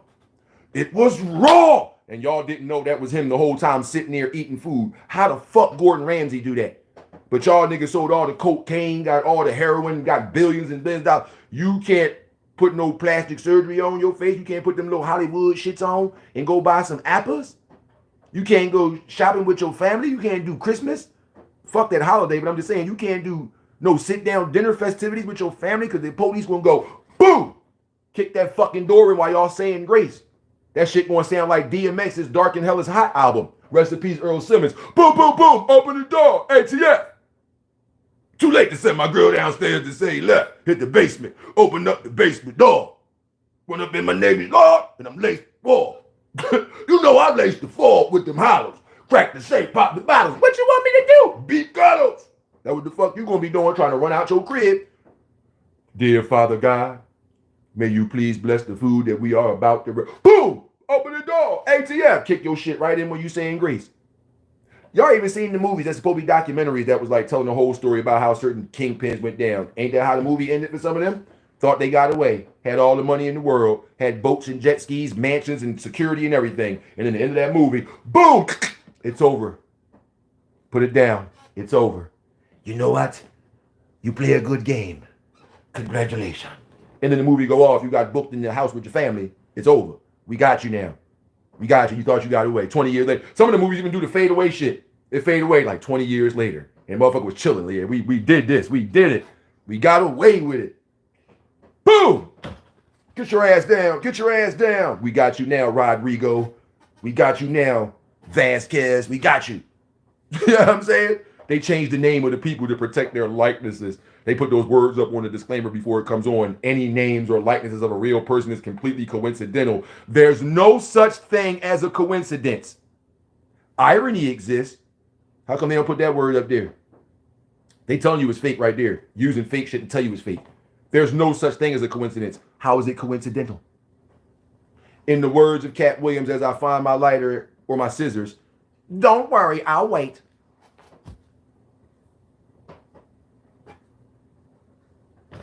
How is it coincidental when there's no such thing as a coincidence? I'm confused. Somebody need to help me. Help me, please. I love to learn. I love to learn. Teach me something. Tell me to read something. Not no bullshit. Don't tell me to read Taylor Swift and Travis Kelce had sex for the first time and they reported on Hollywood Report. I don't give a fuck. Tell me to read something of substance, please. Show me something that's going to help me, not help me make money. Help me keep my fucking head straight. Help me. I don't want no fucking money. I ain't here to tell you to subscribe, click a badge. I don't even got none of that shit on my motherfucking page. People go click on my shit, see all these episodes of Radio AMG Live. See all these video games, other shit I'm doing. How come you ain't put no monetization? Because everything ain't about fucking money to me, man. As tech savvy as I am, you think I can't use Cisco Netacad and do some shit? You think I can't use OBS and do some shit? You think I can't put my fucking A+, C++ software knowledge together and do some shit? Knowing I be building TCP/IP connections and doing whole hubs for other motherfuckers for money? You tripping. I choose not to do this. I know about this shit a little far more than some of the other motherfuckers did. I helped create some of this stuff. Y'all be sitting back just using this shit willy-nilly like Cedric the Entertainer used to say. You can't just, come on, Steve. You can't just be clicking on the internet all willy-nilly. He was trying to tell niggas back on the WWWB, but nobody wasn't listening. It was funny. It's a sitcom. Ha ha. Situational comedy. It's funny. Truth in plain sight. Foreshadowing. That's what it's called. The Simpsons is an animated cartoon. That's supposed to be funny, right? How many things they predict that happen in the world? I'm just saying, foreshadowing. How many things have been in a book that our government said the best way to hide a secret from people is to put it in a book because they don't fucking read? They said that before the internet ever was in public hands. That was said before I was born. I was born in 1983, January 10th. 10th day of the first month. Do y'all know what that is? Do you know what the 10th day of the first month is? I didn't. For many years, till I was 19, 20 years old, I didn't know. Because nobody pushed no religion or no book or nothing on us growing up. My mom didn't, because whatever happened to her when she took her shahada in 78, and I was born in 83, whatever the fuck happened inside that Muslim living community that she was in to her, that made her get the fuck out of here and take us out of there, I don't know, and I would never ask her about it, because that's some shit that is traumatic for her. That's my mom. I don't want to put her through shit. I put her through enough being a bad child, running the streets and shit like that when I was a kid. Straight A student in school, bad as shit at home. That being said, certain things people go through, they don't want to talk about. And I don't know what kind of abuse my mom could have went through in that place. And I never want to ask her, so what did they do to you in there that made you, all of a sudden, all these years you was in there, and then this and the third, and then all of a sudden, like, in 83, when I was born, some shit go down and you got to get the fuck out of there. Like, you had to escape. What the fuck? You got to escape. I ain't going to ask her. But see, a lot of it got to do with the shit I'm talking about. Influence. Some people was influenced by what they hear. Shit they should be doing by people that's higher up than them. And they start doing it, thinking it's normal. It's not normal at all. Just like us, art imitating life. We was younger, 1989, 1990, 1991. You see NWA, you see Ice Cube and all the motherfuckers go separate ways. Dr. Dre and all the gangster rapper niggas, they did two things. One, talked about doing illegal activity, dumb shit. Two, started in their music videos wearing their motherfucking jeans halfway pulled down. Some of them had belts on, but still had their jeans halfway pulled down, showing they drawers and boxers. They tidy whities and they boxers. And they said, that's gangster. Sag your jeans, that's being gangster. You ain't even got to put the ER on it. You ain't got to be gangster. No, you can drop the motherfucking ER, put an A on it. You can be gangster. You feel me? Be gangster. Y'all know they ain't gangster, right? You know, if you ever been to prison, or if any old head that ever been to prison that come talk to the youth and they give a fuck about saving the youth and not having them go through the same dumb shit. You know the OGs that tell you that showing your ass with your pants on and all that, that ain't no gangster shit. That's a symbol in prison to let niggas know who getting fucked in their ass. Willingly or unwillingly. That's what they call the fish. So whether that person is cross-dressing and accept they motherfucking role, or whether they got raped and now they the prison bitch, anybody walking around in prison with they orange motherfucking pants halfway pulled down showing boxers or drawers are the ones getting fucked. That's not gangster. Oh, it's the first word, gay. And don't put no Y, don't put no NGSTE, nope, just GA. That shit is gay. No, not homosexual. No. See, homosexuality, people are what you call it? What's the word? God damn it! When they say when y'all both say yes, what the fuck? Why can't this word come to me right now? Anyway, when y'all agree, like when homosexual, lesbian, transgender, bisexual, heterosexual, when y'all get together to label each other, y'all agree to do that. So there's nothing wrong with that. It's gay for force of not knowing we gonna push this agenda to say this is gangster. To wear your drawers there to say fuck the police and commit crimes just so you can put your stupid ass in prison and find out what that draw show and shit really mean. Plus, you about to give us $40,000 a year and you ain't even know you giving us that money. It's not coming out your pocket. You're not in debt. But for every year that one person spends in prison, so if you get booked and you got a 3-year sentence, for every year you spend in prison, for every rap artist, governor, president, whoever that invested in the prison industrial complex, you are worth $40,000, if not more. And that was in 2005. So you probably worth more than that. But 2005, last time I checked that price, and it didn't really fluctuate. And I got to look at it again. But you worth $40,000 per person per year. Why are prisons overcrowded? Why are people who sold weed still in jail 20 years later, but people who rape kids and touch girls inappropriately out in 3 to 5 years and get protective names like MAPS? You know what that means? Like a minor attracted person. They call them motherfuckers MAPS. They giving you terminology to make it cool to be a pedophile. They take a crack dealer, raise his bail or give him a life sentence, multiple times court selling drugs. They take a person who was already on Megan's Law, who got caught touching a kid or being in a school zone or something. Now they already registered and they catch them doing something, they out in 2 to 4 years. 2 to 4 years. Somebody sold some weed twice, got caught twice. Somebody sold some drugs twice, got caught twice. That third time, strike 3, you're out. Somebody touching little girls, little boys inappropriately. Somebody touching grown women, grown men inappropriately. Couple months, register as a sex offender. Oh, you do it again? Couple years. You can't live in a school zone, something like that, by a church. Third time, okay, maybe 3 to 5 years, and we're going to give you a psychiatric evaluation. What? Influence, desensitization, making everything okay. Ladies, Jada Pinkett making it okay for y'all to be hoes. She making motherfucking hashtags of y'all cheating. Talking about hashtag situationship. Hashtag entanglement. Hashtag red table talk.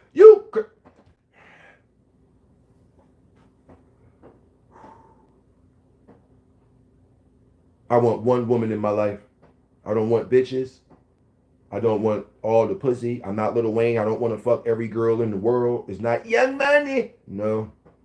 I want a woman in my life who respects and appreciates herself. That's it. Everything else will fall in place. Because people who respect and appreciate themselves are not going to do certain shit. Not because somebody don't approve of it. They don't approve of it themselves. But now we've been so desensitized. Some of us have got detached from that. Now it's fuck it. You see what Jada did? She got us all fooled. Will up there slapping niggas talking about, keep my fucking wife name out your fucking mouth. Didn't she just tell everybody y'all wasn't married for the last 7 years? Slap yourself, dickhead. You giving Philly a bad name. You from the Overbrook section, nigga. That apartment building y'all lived in was across street from Tustin's. I used to go swimming across street, motherfucker. I used to be at that pool, nigga. Slap yourself. That wasn't your fucking wife. That wasn't even your side bitch. Who is she to you at that award show? Because y'all been separated and divorced for 7 years prior to that. So why you slap Chris Rock? Somebody should shoot this nigga, man.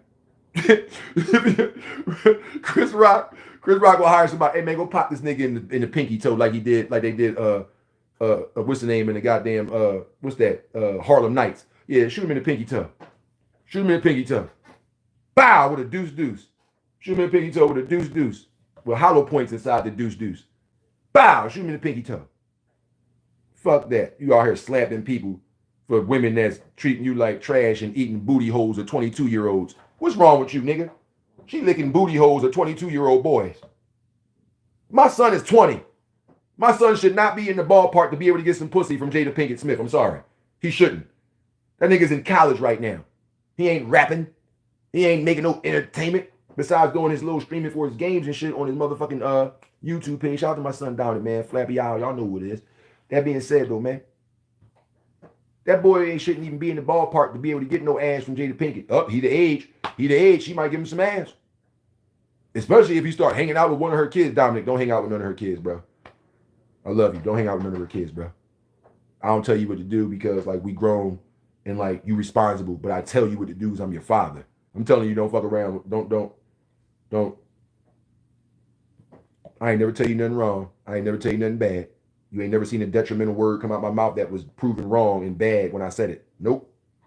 I keep it real with you. Sometimes I got to catch myself because I don't want to use profane language in front of you like I say ass or damn or fuck. I'm like, damn. I keep forgetting I'm not talking to myself. I'm not with people like friends and constituents. I'm with my son. I don't like talking like that. I got to catch myself. Hey, son, I'm a curse right now.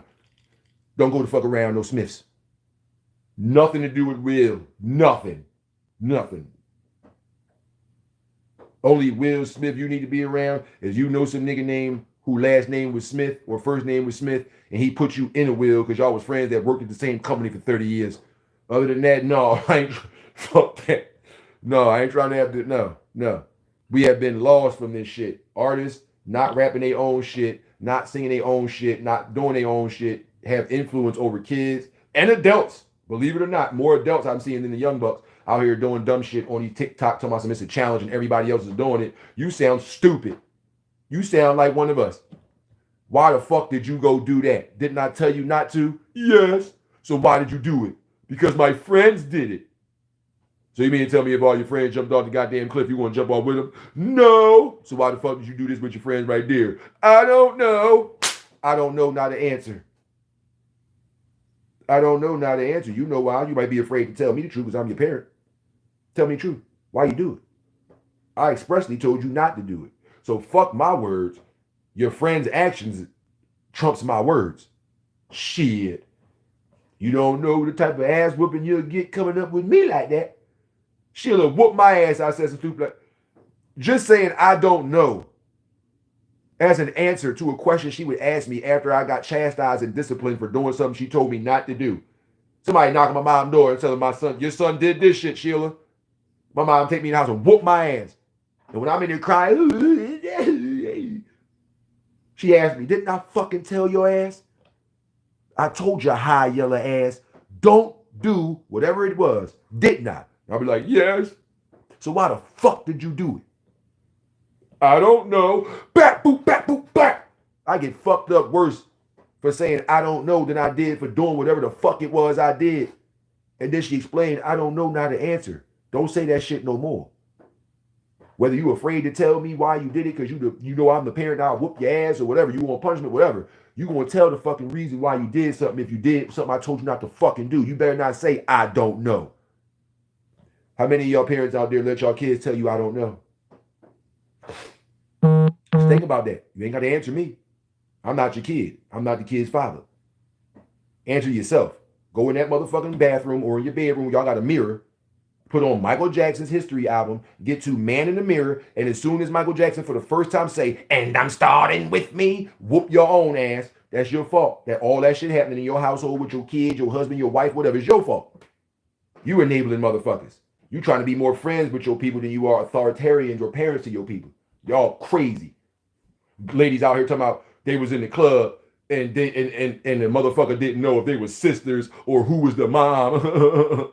I got more numbers than my daughter. Hey, yo, bro, I don't know, like, what part of the world they transferred me to, but I thought I was in Philadelphia this whole time. I did, like, take trips to other places, cities, states, and countries, and I did, like, live in other parts of Philadelphia and parts of Pennsylvania. I love living in Phoenixville. That was a lovely place, 422 Valley Forge Road, Phoenixville, PA 19460. Go past sometimes. It's awesome. I still get paid off the house.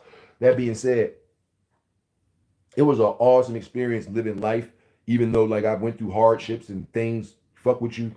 I'm appreciative that I was able to reflect, have this memory that dates back to me being 2.5, 3 years old, as attested by my older sibling and my mother and father to a certain degree.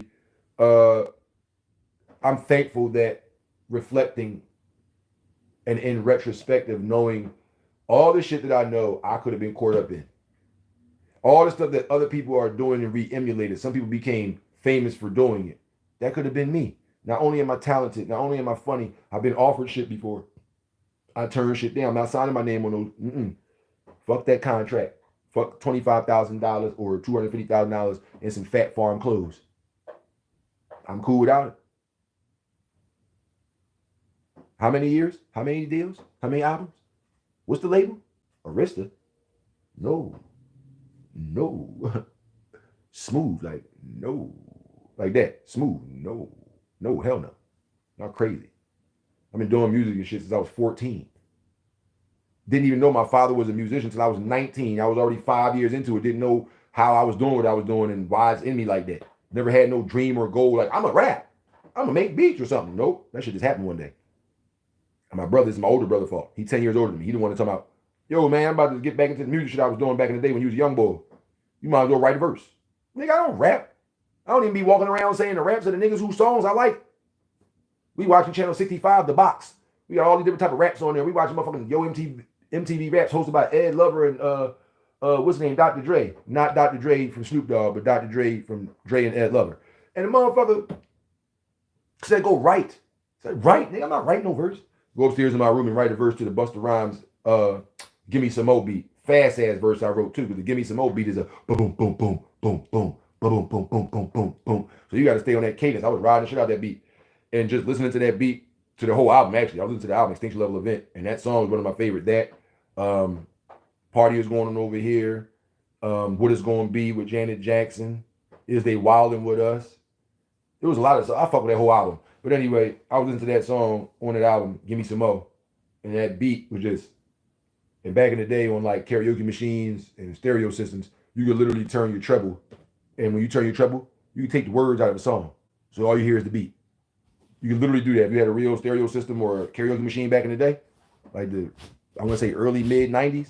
Shit, you can turn the motherfucking words right out of a song. No wonder how motherfuckers was getting them instrumentals back in the day. Now I'm a little ass kid, didn't realize it, but I'm just figuring it out. That's how they always was getting the motherfucking instrumentals on tapes, because they was listening to Power 99. And then all of a sudden, when the rap shit come on Friday and shit like that, them niggas will just turn the motherfucking treble up or turn the treble down, and now you don't hear none of the words, you just hear the beat, and the nigga just put the tape in the joint and hit record and play on the tape deck, because that was how you recorded back in the day.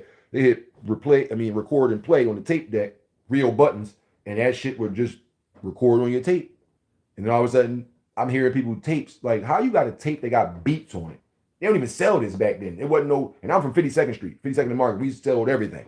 They ain't got no bootleg tapes with instrumentals. CDs wasn't even out yet. So everybody had tapes. Yo, nobody got instrumental tapes. How the fuck y'all got beats on tape? I'm hearing beats on tape from songs I heard. How? Now I realize that they used the tremble. You could turn the motherfucking words right out. That's how they did it. Ain't this a bitch? So for everybody that was doing dollar parties and shit like that and basement parties in their houses back in the day, and y'all had the beats and shit like that without the words, that was how you did it. I didn't know. Y'all had me fooled. Congratulations. You got me. You got me. I just had that revelation. But for all the artists out there who actually didn't perform their music, here's another revelation. Why are you talking crazy? I mean, I know why you talking crazy. This is a publicity stunt, because the public gonna be like, oh, you see they beefing, blah, blah, blah. I get it. But why are you talking so much? Y'all be telling the truth when you say you don't write, trying to act like you freestyle. You don't freestyle. See, here's something you never heard an artist say. None of your favorite artists. None. A beat, aka the track, instrumental, is a foreign language, and I'm its interpreter. See, I freestyle for real. Songs, not a beat, come on, I just rap through it. I could do that too, that's easy. I make songs, whole songs, hooks and everything. Right off the top of my head. As soon as that beat come on, go. They looking at me like I'm crazy. Like, what the fuck, nigga? You just did that shit? Hey, yo, this nigga just did, he ain't even hear this shit before. Nigga just came here and just did this shit. Bro, I don't know. The beat tells you. I don't know how else to describe this. The track tells you the type of song it should be. Whether that tempo got it as a club banger, or I used to be in love with you, mood, oh, tell the street story, mood, whatever. The beat is telling you. And now you got to tell the people what the beat saying. That's what I mean through my level of freestyle. a track is literally a fucking foreign language. It's like you watching boxing or some shit. And at the end of the fight, if a foreigner won that motherfucker, you see a bull come to the ring. How do you feel about the fight? Miro, Kasama, Tarachim con estas de Kino si Saptam Ripo de Boxing Campeon, Miro in Kushin Kono in Kaukau. Saptam Kino. I'm the dude next to that guy that says, first and foremost, he says he would like to give his thoughts and prayers to the former boxing champion and thank you for this opportunity. He also wants to thank his Lord and Savior, Jesus Christ, and Father God. He says that he feels great and it was a good fight. That's me. The beat was the guy going, Miro, Ikasama, boxing campeon, Jesus said, that was the beat. The beat is saying something in a different language. And I'm the motherfucker that know what it's saying, that tell y'all, oh yeah, it said this. So every time a track come on that I'm on, and a motherfucker hear the song, as soon as that bitch come on, you hear me talk or rap. Everything is coming off my head the moment that that's going on. Even songs about the girls. I got a joint called Tonight Is Going Down, produced by Hit the Gas Productions, right? When the beat first came on, it sounded like, I ain't trying to be freaky bo dicky or nothing. I'm just being honest, but it sounded like to me. That shit automatically sounded like some 1970s, 1980s blaxploitation movie soundtrack shit. And then I hear the old head boys singing. I said, oh, this is easy. This is a cheat code. And what you mean is a cheat code, Haak? I just explained to you how a regular instrumental with no words is like a foreign language to me, where it's telling me the type of song it should be, the theme of the song. And I just interpret it, go. If you give me a beat that got a hook in there, that's like a cheat code. It's telling me already what I should be talking about. The hook is in there. And the man's singing. What did it say? She just sent me 5 attachments. Looking good. Now I got to grab it. No, I got to have it. Soon as I see her, I'ma grip it and grab it. Sweet love, I'ma eat it like cabbage. She keep it clean, I know it, no doubt. The type of love that's hard to pull out. I'm trying to work, but I got you on my mind, because tonight is going down. That was the old head singing. He's singing way better than I was just talking it. Why the fuck am I sitting here saying this stupid shit? It's my song, it's a real John. Let me go grab the fucking, is it in here? No, it's right there. Let me go grab my flag. I can let you hear it. Everything I'm saying on that song, it came the moment I turned that fucking beat on, put my headphones on, had my laptop. What was I using at the time? Adobe Audition, because my laptop is down with my Asset 10 and shit on there. But one of my label mates got one of these older laptops we used to have back in the day for the Alcatraz shit. So yo, use that joint, because I'll be needing the laptop to be able to get music out, because I do the Radio AFG live show and I play all these independent artists' music. So when they send me music to the email, I needed a way to take the fucking music out my email to put it on the drive so I can have it ready for the show. And my laptop was down, so he gave me that joint. I'm like, yo, I didn't even think about asking you this, but do this fucking laptop got a recording program on there? It's like, yeah, Haak, that shit got Adobe Audition on there. What? I will be recording some tracks. I will be. They've been sending me music and shit. DJ Payne one sent me beat, emailing me shit. KE on the track sending me shit. Hit the Gas Production, So Special Beats. I got tracks from all the motherfuckers. I said, you know what? I'm going to go up in there. And as soon as I go up in there, the young boy go up in there, hear a beat, hear them words that I just said from the old head. And I said, all the words that you about to hear me say on this joint. I did not turn the beat off. I did not write down into my book. I didn't pull my phone out and type some words in my phone and read it off like Drake. You know what I'm saying? I didn't go to an email and take somebody's verse that they sent me. And I'm like, I think this verse is going to go to that song and blah, blah, blah. Like, no, I literally was just in my bag. Like, oh, this don't sound cool. Ew. And I hear the old school, sweet love, I'm going to eat it like cabbage. I said, oh, shit, this is about ladies. This is about getting some Chico sticks. That's what I be saying when I be having fun with the word sex. I be like, oh, it's about some Chico sticks? Like getting some cheeks? Okay. I could talk about getting some cheeks. I'm a grown man. I ain't got to say, bitches sucking dick, and they gonna be smacked, and I'm gonna put them in the trunk with the gat, holla back. No. What's wrong with y'all? What's wrong with y'all niggas? Disrespect. Some of y'all my age and older, and y'all still on track talking about ladies, but can't just talk about ladies in a regular way. The song beats sound all sultry and smooth and sexy, and you on there disrespecting bitches and all that. You stupid. Y'all niggas is trash. I know young boys down the street that's better than a lot of you niggas that sold records and made all these millions and all that. Because they really themselves. And y'all niggas is trash because y'all fake.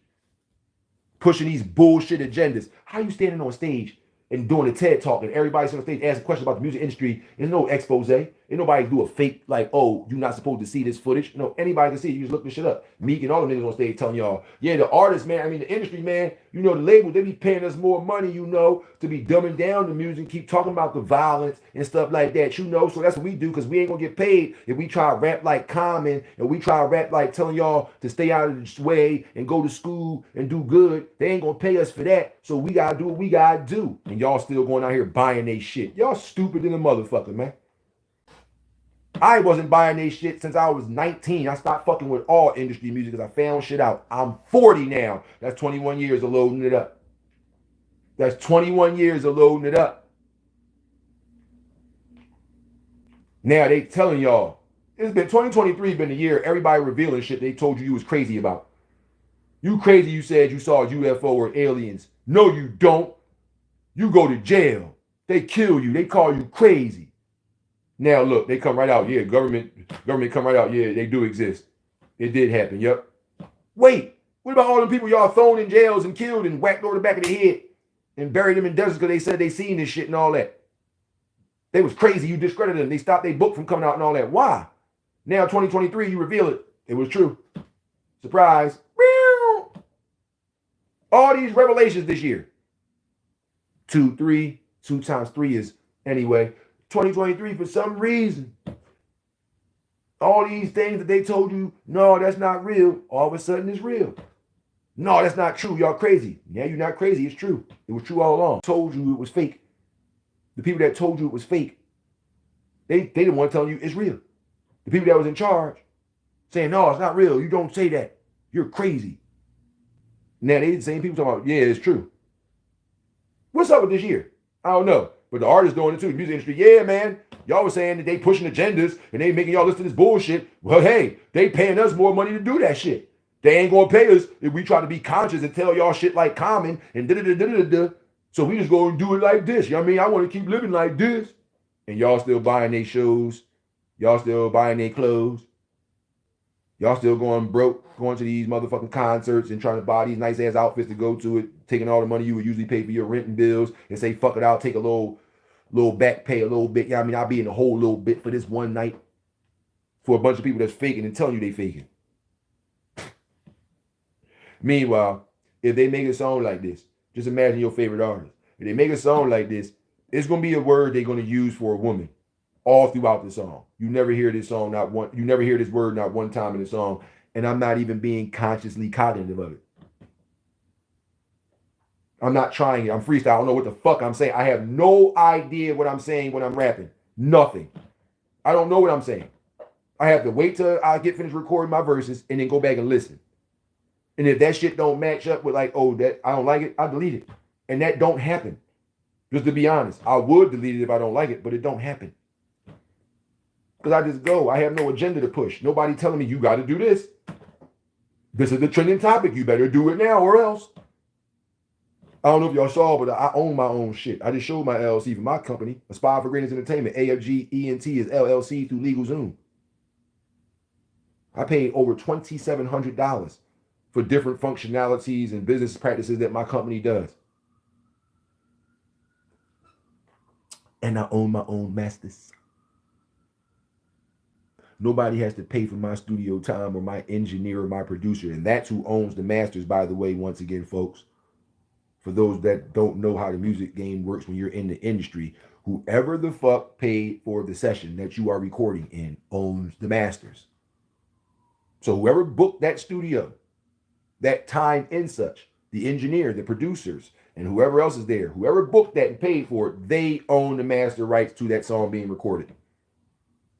Even if they don't rap, even if they don't sing, is they company, they put up that money in that studio that said you can come in here today from 3 to 5.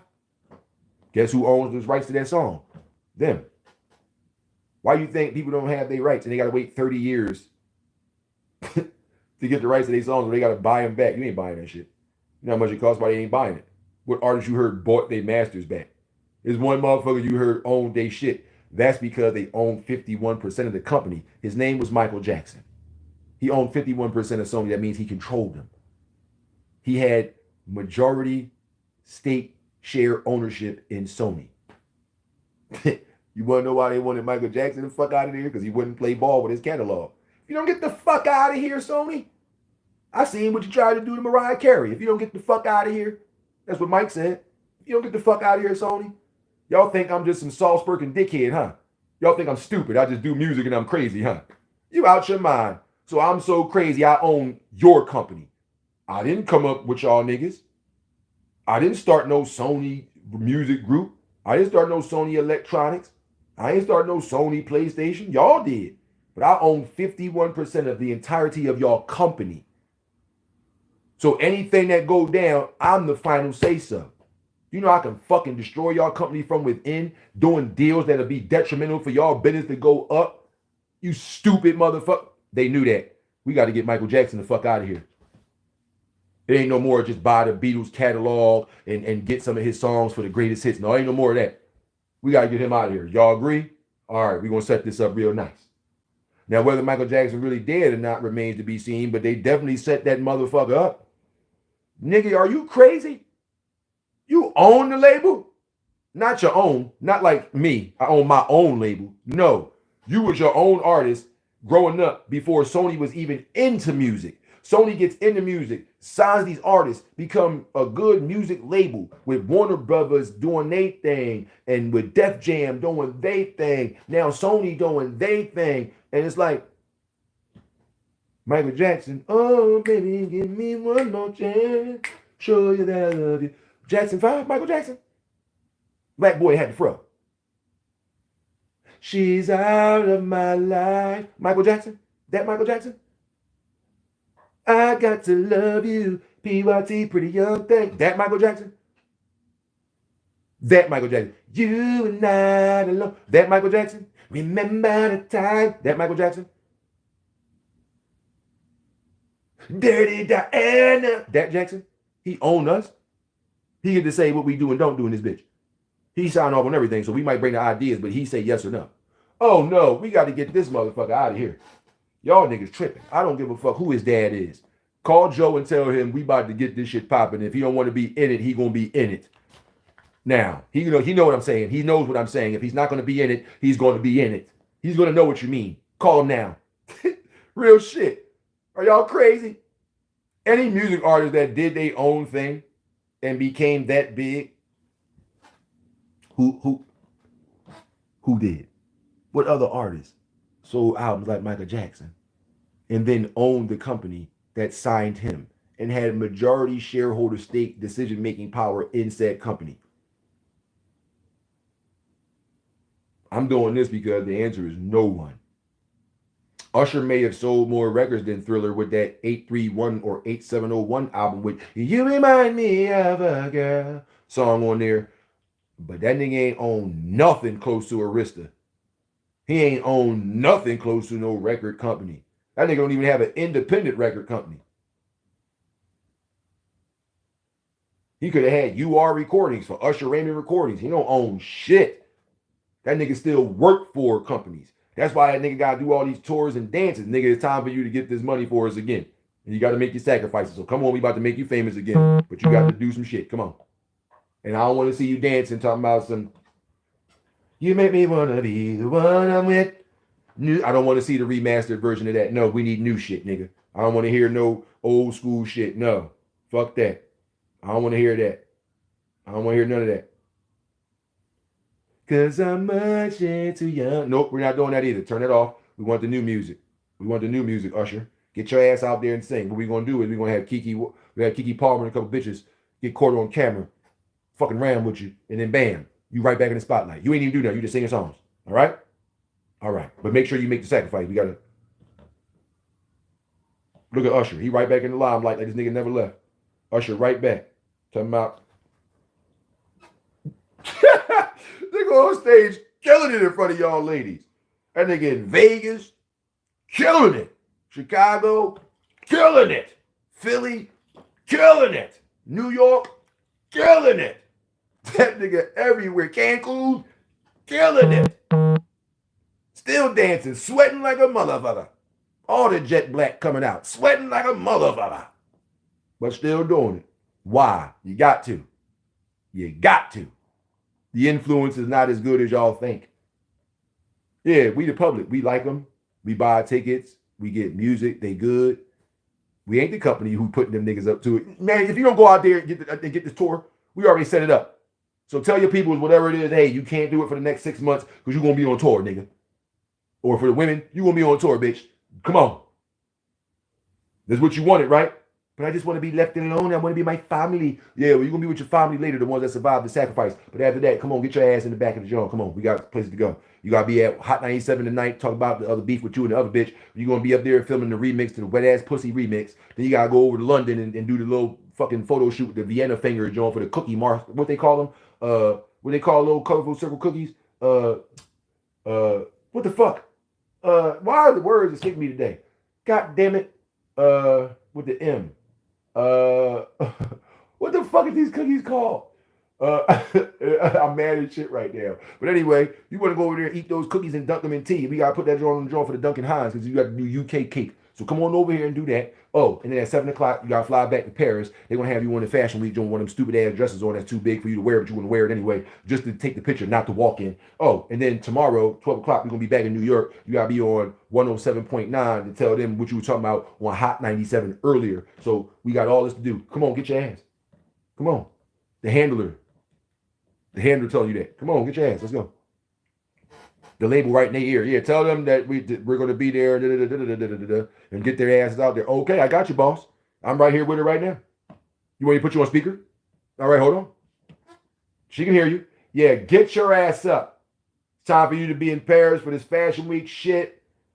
Get your ass up. Car's waiting downstairs. There you go. That ass got to get up. Ain't no. Give me 5 more minutes. This ain't school. This ain't you getting woke up by your mom to go to school. 5 more minutes, Mom, please. Close the blinds. Please. No. It's your label contract. You signed in blood. Go do your thing. And you're not about to sing your own song. You're about to say some shit that them other people told you to say. So come on. You're wasting all of our time. Let's go. Can y'all go look up some of y'all favorite songs? Can you go look up some of the artists that you fuck with? Not fuck with like you touching them. No. I mean like you bang with their music. You care to go look up who wrote what? Care to go look up who name is on what? And y'all still out here? And they telling you they getting paid to dumb down the music pushing bullshit agendas and you still paying for it? Now I see why so many motherfuckers is coming out doing dumb ass shit. I don't agree with it, but I see why. Because they see what I see, but instead of being common sensible about it and educating to elevate other motherfuckers, they say, fuck it, I'm gonna do it too. And now some of the motherfuckers right out there doing it and got famous. Where you think these sexy reds and Sukianas who look like guys to me, y'all already tripping. I think all these celebrity girls is guys anyway. But that's why none of you bitches never be seeing me and none of y'all inboxes. Even girls that's not in celebrity zone, but y'all just be putting y'all butts and stuff up on Instagram. I think all y'all dudes. So I don't be even anyway. I can't understand how little girls that look like literal 16, 17-year-old boys is leading all these grown ass women to be out here shaking their ass on TikToks and Snapchats and Facebooks and all this type of shit. I can't believe it. But it is happening. And them bitches didn't even write them songs. And they pushing horrible agendas. Got y'all daughters in school dancing to this shit in the lunchroom. People filming this shit, putting your kids on the internet. You don't even fucking know. You home chilling or you at work thinking everything is good. They just being kids at school. Come and find out you're going to see some shit with your daughter standing on top of a fucking lunchroom table, shaking her fucking ass to some stupid ass song. People in the back. Go, yeah! Oh! No. Shouldn't be doing that. Shouldn't celebrate that. Shouldn't record it and put it on TikTok and say, yes, bitch. Yes. No, bitch. No, you shouldn't do that. No, you shouldn't. That's detrimental to the child's upbringing. That's not conducive. That's detrimental. That means it's negative. But go ahead. Don't listen to me. I'm just a medical marijuana patient in Philadelphia who's a grown man who kids don't do the shit that I'm saying y'all kids shouldn't be doing because we should lead them better. My son is in a fucking academic scholarship in an Ivy League school, the only one we have in Pennsylvania, by the way. You know, the Ivy League schools are the ones that have electoral votes that put your presidents and shit in office. So when y'all be seeing all the hundreds of thousands of votes, how did this person win when this person had more thousands and 100,000 votes from the people, because the people vote don't count until the electoral votes are even. So when y'all see Hillary Clinton literally have hundreds of thousands of more votes than Donald Trump, y'all was probably confused. How did Donald Trump win that election? Because he had more electoral votes. If you was watching the stupid shit on TV, seeing the percentages go up and down, seeing who get the votes through all day, you see the electoral votes have to get to a certain number for a candidate. I think it was 216 before it's over, or 272 or some shit before you can't, a person can't win once you get to that number. Trump had that shit for like 8 hours throughout the day. It was, I don't give a fuck how much money people paid, because that's what all the politicians do. They pay money for their campaign and get better votes. The motherfucker had 237 electoral votes to 144, and it was still 8 hours left of voting for regular people to go to polls and vote. Hillary Clinton won the general election from us, the people, by over 200,000 votes. Look it up. It's public document. But she lost the electoral votes. The electoral votes ended at 245 to 167 or some shit like that. The electoral votes are the ones that put the president in office. Any president. It's the electoral votes. Unless the electoral votes are tied or similar by the time voting polls close. Then they start tallying the votes of we, the people. Did you not know that? But you know all the words to my pussy pink and my butt stink. You know how to shake it like a red nose. You a nigga, you hustle dope, and you got a money phone to your ear on Instagram. You know how to do all that. You know how to trap. You know how to smooth talk bitches out their income tax. You know how to go through cuffing season. You know how to jerry rig shit when your lights get cut off. How you don't know stuff like that? That's general public knowledge. See, you ain't got to go to Yale or Harvard. You ain't got to go to Oxford to know this. All you got to do is read. You that lazy, you won't read about shit that can help you? But you be reading all the tabloid shit and listen to, he said that, she said that, they said on VH1, the reality show, they was fighting. And then all of a sudden she got hit and then her wig came off. You know all that stupid shit. Y'all share all these videos. How do I be knowing this shit? Because y'all be sharing it. I see your names. Some of y'all are my friends in real life. I know who you are. I see the skits. I see the reshared fuckery. Yeah, I just took the E out of that. Fuckery, not fuckery. I just took the E right on out. I'll be confused. Y'all follow an agenda being pushed by entertainers, athletes, rappers, and actors who don't believe the shit they doing. Some of them try to stop doing the shit they doing and end up being called crazy or they dead. And those who actually are in that shit, old as fuck, should probably be sitting down, being able to retire and let their grandkids enjoy the monies and the fruits of their labor from all the year. Nope, these motherfuckers is 80, 90 years old, still got to act, still got to wrestle, still got to rap, still got to do whatever the fuck they entertainment genre thing was. Y'all old as shit. Why is Ric Flair still wrestling? Why is Sting going through tables? That man's 60-something, 65 years old. Ric Flair like damn near 80, if not already 80-something. You don't need no money, bro. You ain't broke. You lifetime Hall of Fame, you good. Why are you still out here doing shit? Ain't no for the love of it. You ain't getting paid for it. People like, yo, stop. Fans like, no. The fans don't want to see that. They don't want to damn near see nobody go no cardiac arrest because nigga want to wrestle at 80 years old against some 23-year-old motherfuckers. Sting leg dropping niggas and getting put through tables at 65, 67 years old. What the fuck wrong with y'all? Rappers, Melly Mel, you trash. Jerry Bubba Dub, tell that nigga he trash in the way you say trash. He's trash. And then he tried to come at Eminem for like 15 years. He came at Jay-Z, KRS-One, all these rappers, Nas, Busta Rhymes, coming at all these rappers. They ain't really got nothing. I'm the best that ever did it. When I put it down, it stayed down. Shut up. When I put it down, it stayed down. You're a plagiarist. Nigga biting his own style on his own records. What is you talking about? You on your own records, breaking your own shit.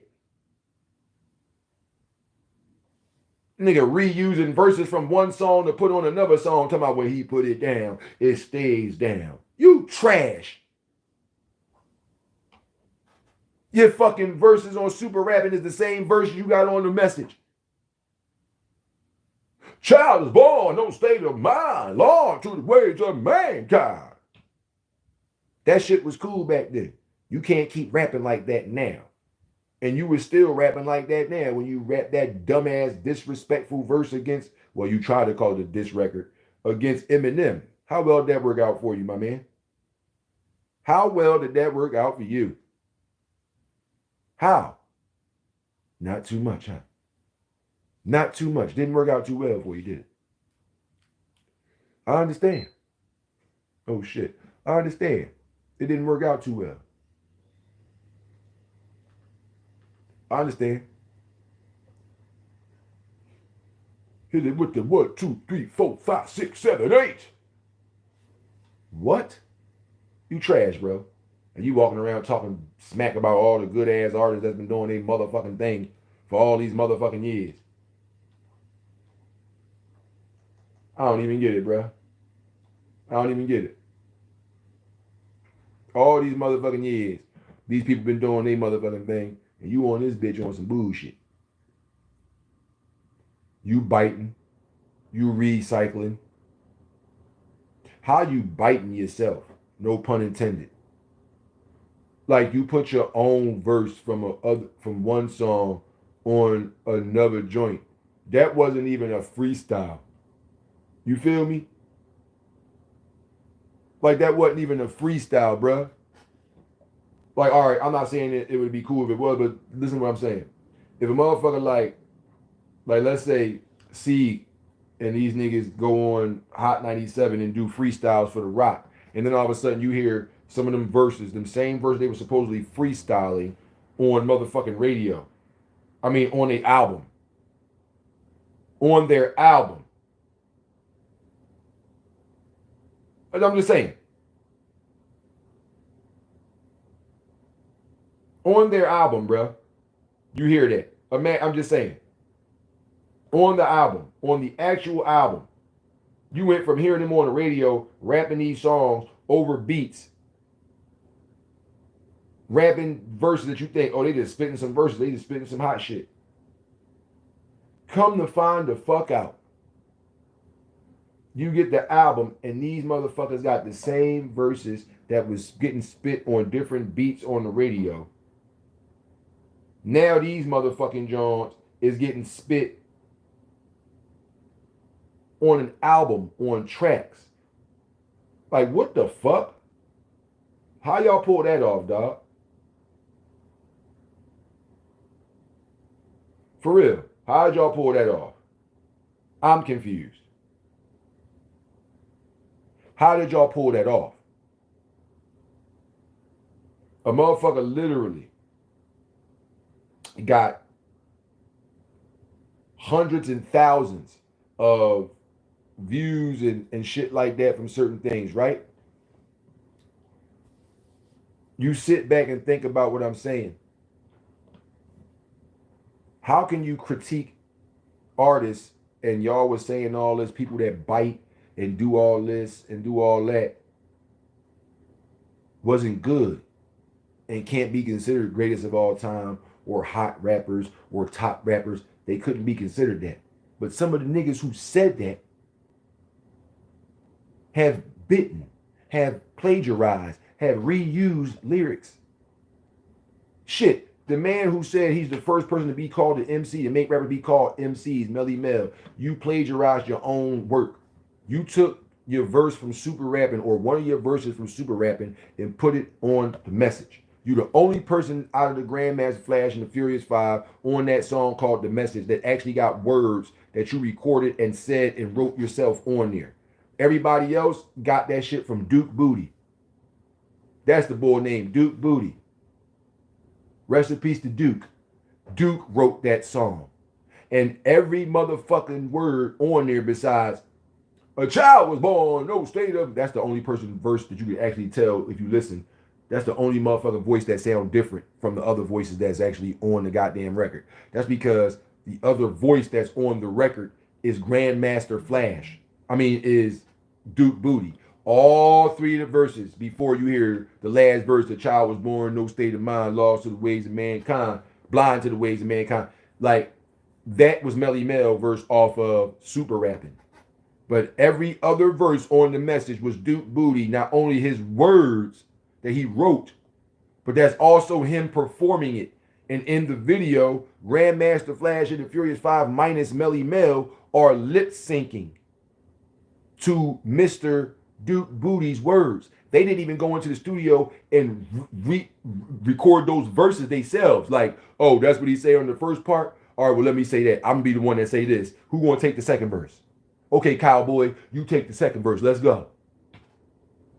No, none of them niggas went in the studio and recorded the verses.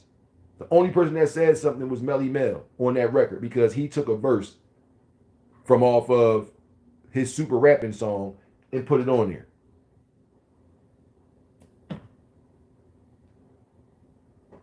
So you the first artist that was calling people MCs or got called MCs. You also the first artist that jacked somebody else's words, which was your own. You also the first artist that recycled their own verses, which was your own. When I seen niggas do that shit on the radio, just to keep this 100, when I first seen niggas freestyling on the radio, and then all of a sudden, a motherfucker go get the album, and later on, when the album come out, you hear some of the songs, and some of the songs got them verses they was spitting on the radio show freestyling as the songs. I gave people like that flack.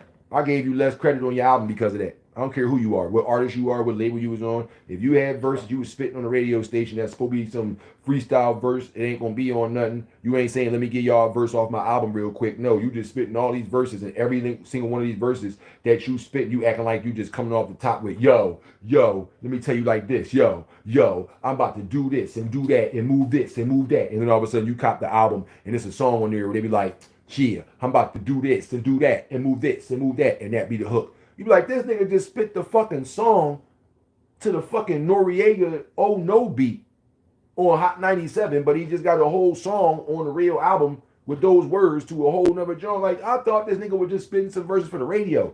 Even if y'all niggas wrote some words, you ain't got to freestyle all the time because I freestyle, but damn, when nigga go to radio, I thought you would have some verses ready. Like, nigga, we gonna know because y'all signed with a real label, with real company, so it's itinerary, contracts, and times and dates to be upheld. So a motherfucker already know a certain day of the week, a certain month, whatever, y'all got this to do, this to do, this to do, you gotta go here, you gotta go there. So when a motherfucker know we gotta go on the show that usually have artists tell their story and then spit a verse, nigga, I'm gonna write down at least one verse just for the radio, nigga. I'm on the radio. I know I can't curse. Let me try to come up with a verse. Yeah, we doing this. I'm not gonna come up that joint and spit every verse off my album I recorded that y'all didn't hear yet, acting like I'm killing some freestyle. Yo, off the top. Yo. I'm gonna tell them like this. Yeah, we about to get it. We hit it, and after that we split it, and then you cop the album, and then some joint talking about some. Yeah, we hit it, we split it, and then we gonna get it. Like, whoa, ain't that the same shit the boy said on the goddamn radio, John? Telling you, man, I don't get it. I want to know what's up with y'all. What y'all thoughts about it? What y'all thought about this fake ass plagiarized music shit? What y'all thoughts about artists who are talking all that smack about how it's negative to take somebody else's verses, how it's negative to bite somebody's style, how it's negative to have somebody ghostwrite your shit, and yet they did 1, 2, if not all 3 of them things they sell. What y'all think about that? I'm trying to figure it out. What y'all think about that? What do y'all think about that? Because what I think is, y'all on that bullshit. Motherfuckers got some of their hottest songs and some of their hottest singles performed around the world, and they didn't even write the shit. They didn't perform them live on stage. They didn't record it and put it on the song album. The album did well. That song, one of the best albums on there. One of the best songs on the album. Everybody love it. They get banged. It was a single. They made a video for all that. And come to find out, that's not your words. Somebody else wrote it. Well, big up to the songwriter. That's the people we should be fucking cherishing, or not cherishing. That's the people we should be heralding. That's the people that we should be fucking congratulating, not the artists who get nominated for a Grammy Award or who perform that song live. We up there buying tickets and clapping like that shit was hot. No, we need to be, where the song, shout out to the songwriter while we clapping. Shout out to the songwriter. This is for the songwriter, not for the niggas who performing it. If you ain't write it, don't be taking none of this applause. Don't bend over and do no thank you. Don't do no bend over curtsy John like thank you. You know what I'm saying? Don't put your hand behind your back and one hand in front. Talking about thank you very much. Thank you. I thank you. That's not your shit. That's not your shit. Stop celebrating somebody else's shit, man. That's not your shit, man. That's not your shit, man. I'm being dead ass with you. That's not your shit.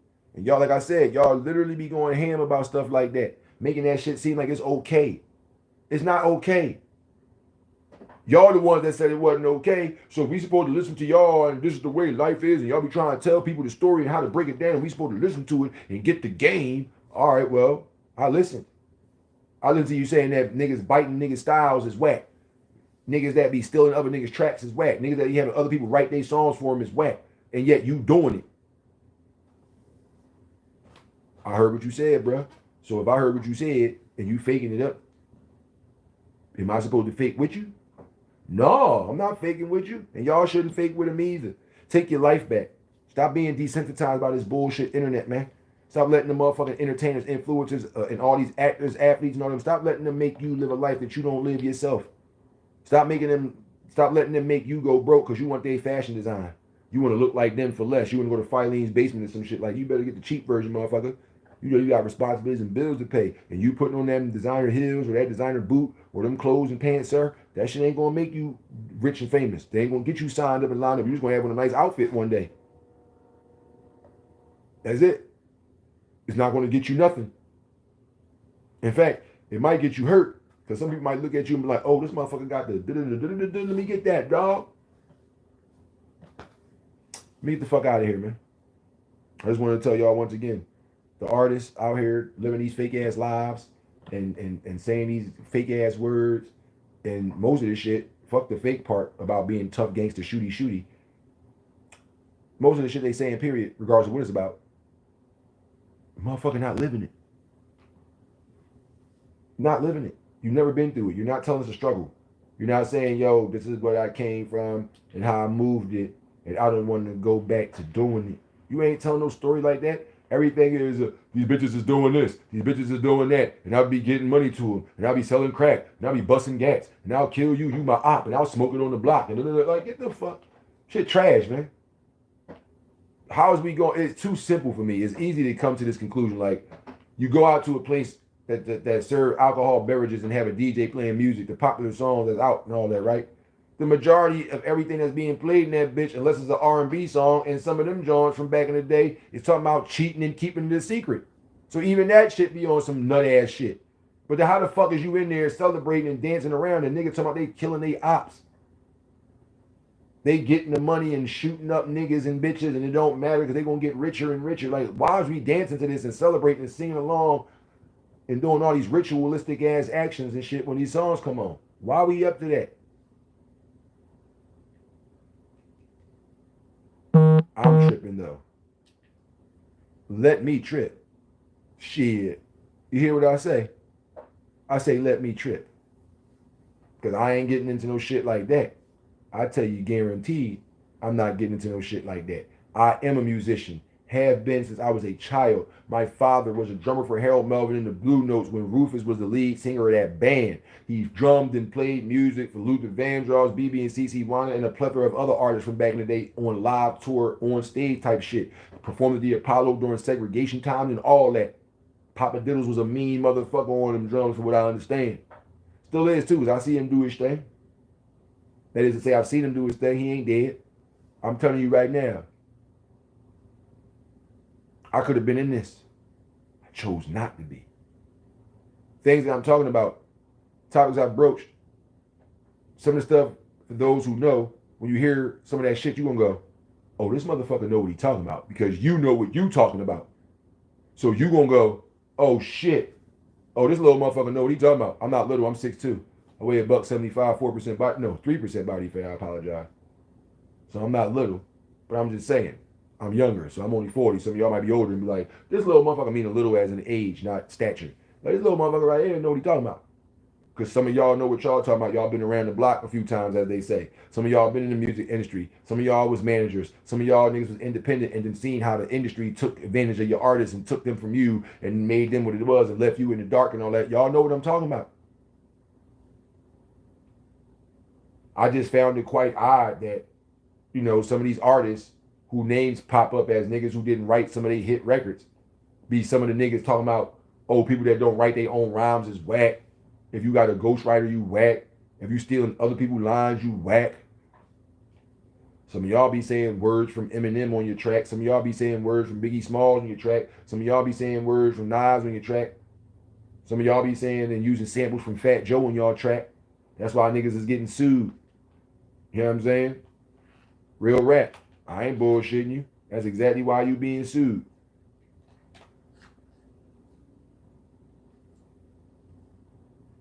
Plays no games. I'm telling you truths. Not only stuff that you can go factually look up yourself, but if you don't know, now you know. You know what I'm saying? And knowing is half the battle, like a G.I. Joe episode at the end. I'm trying to told you. I just, like, again, I find it odd. Like, I'm searching in my mind, like, I already know the music business on some shady fuckery, but it's baffling to me that over the course of the last 10, 15, maybe even 20 years, different artists that came out been biting and don't even write they shit on the regular. But artists that was out 30 years ago just premiering and shit like that in 1993. When y'all came out, y'all was saying all this shit in y'all interviews and raps like, yeah, artists that don't write their own shit is not respected in the game. Artists that's rapping somebody else's lyrics is not respected. They don't get the same love. They can't be mentioned in no top 5 or top 10, top 20. How can you be a GOAT of a game that you're not really playing? And when they say you're not really playing it, like you're not even writing. How can you be considered a GOAT? You one of the best rappers. No, you're one of the best performers because you be on that joint performing somebody else's shit. You're acting out somebody else's shit. It's just like somebody that reads the script from a movie and you go up there and do it. They win the Academy Award, but the writer also is up for a fucking Academy Award. That's the way that works. They be like, best writing in a film or adaptation. And they'll say the person's name, Francis Ford Coppola for such and such. You feel me? And you was the star actor or actress in that movie called such and such. But the part and role that you read and played was depicted, directed, produced, and written by Francis Ford Coppola. So Francis Ford Coppola not only get his payments, but he also get nominated as best writing for that, and you get nominated and get paid for best actor or actress for that. See how that works? Not like it at the music game. Motherfuckers discredit you saying somebody else's words. Motherfuckers discredit you if you rap in somebody else's who used to rap words.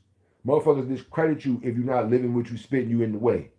So I don't get where like some of these artists is coming from. Y'all should have shut the fuck up, like I said earlier. Y'all should have just shut the fuck up. I've been talking for 2.5 hours on this, almost. And it don't even seem like that much time because what I'm saying is like so like on point and real and just like authentic. My objective is to not only challenge myself mentally to this, but anybody that watch this and see this, go look at some of your own CDs or tape booklets when you bought the real version of the album. It shows you who wrote it, who wrote the song, where it was engineered, produced, whatever, who helped with this, who appears courtesy of Columbia Records. They show you all that. Tell me your favorite artist wrote all these songs. It's a reason why they don't. Certain words and messaging is in songs, and the grouping of such coded up will start to elicit a response out of the listener. Therefore, because the artists themselves don't really know how to tap into certain frequencies, all they doing is what they're told. Here, this is the song. Read it, rap it. But when you say the words and you start putting your vocal stank on there and they record it with the beat, the combination of the potion of the beat with the magic and the music turns some backmasking shit, and here we go with some fuckery. Here comes a new hashtag. Here comes a new artist with some bullshit message to push. With a bullshit agenda like, yeah, all girls should be this or all guys should be that. Some dumb shit like that. Here it come. Here come the new wave of you got to listen to us because we celebrities and we know better than you do. Here come the new version of that. Here it come, y'all. Are you ready, kids? Holla.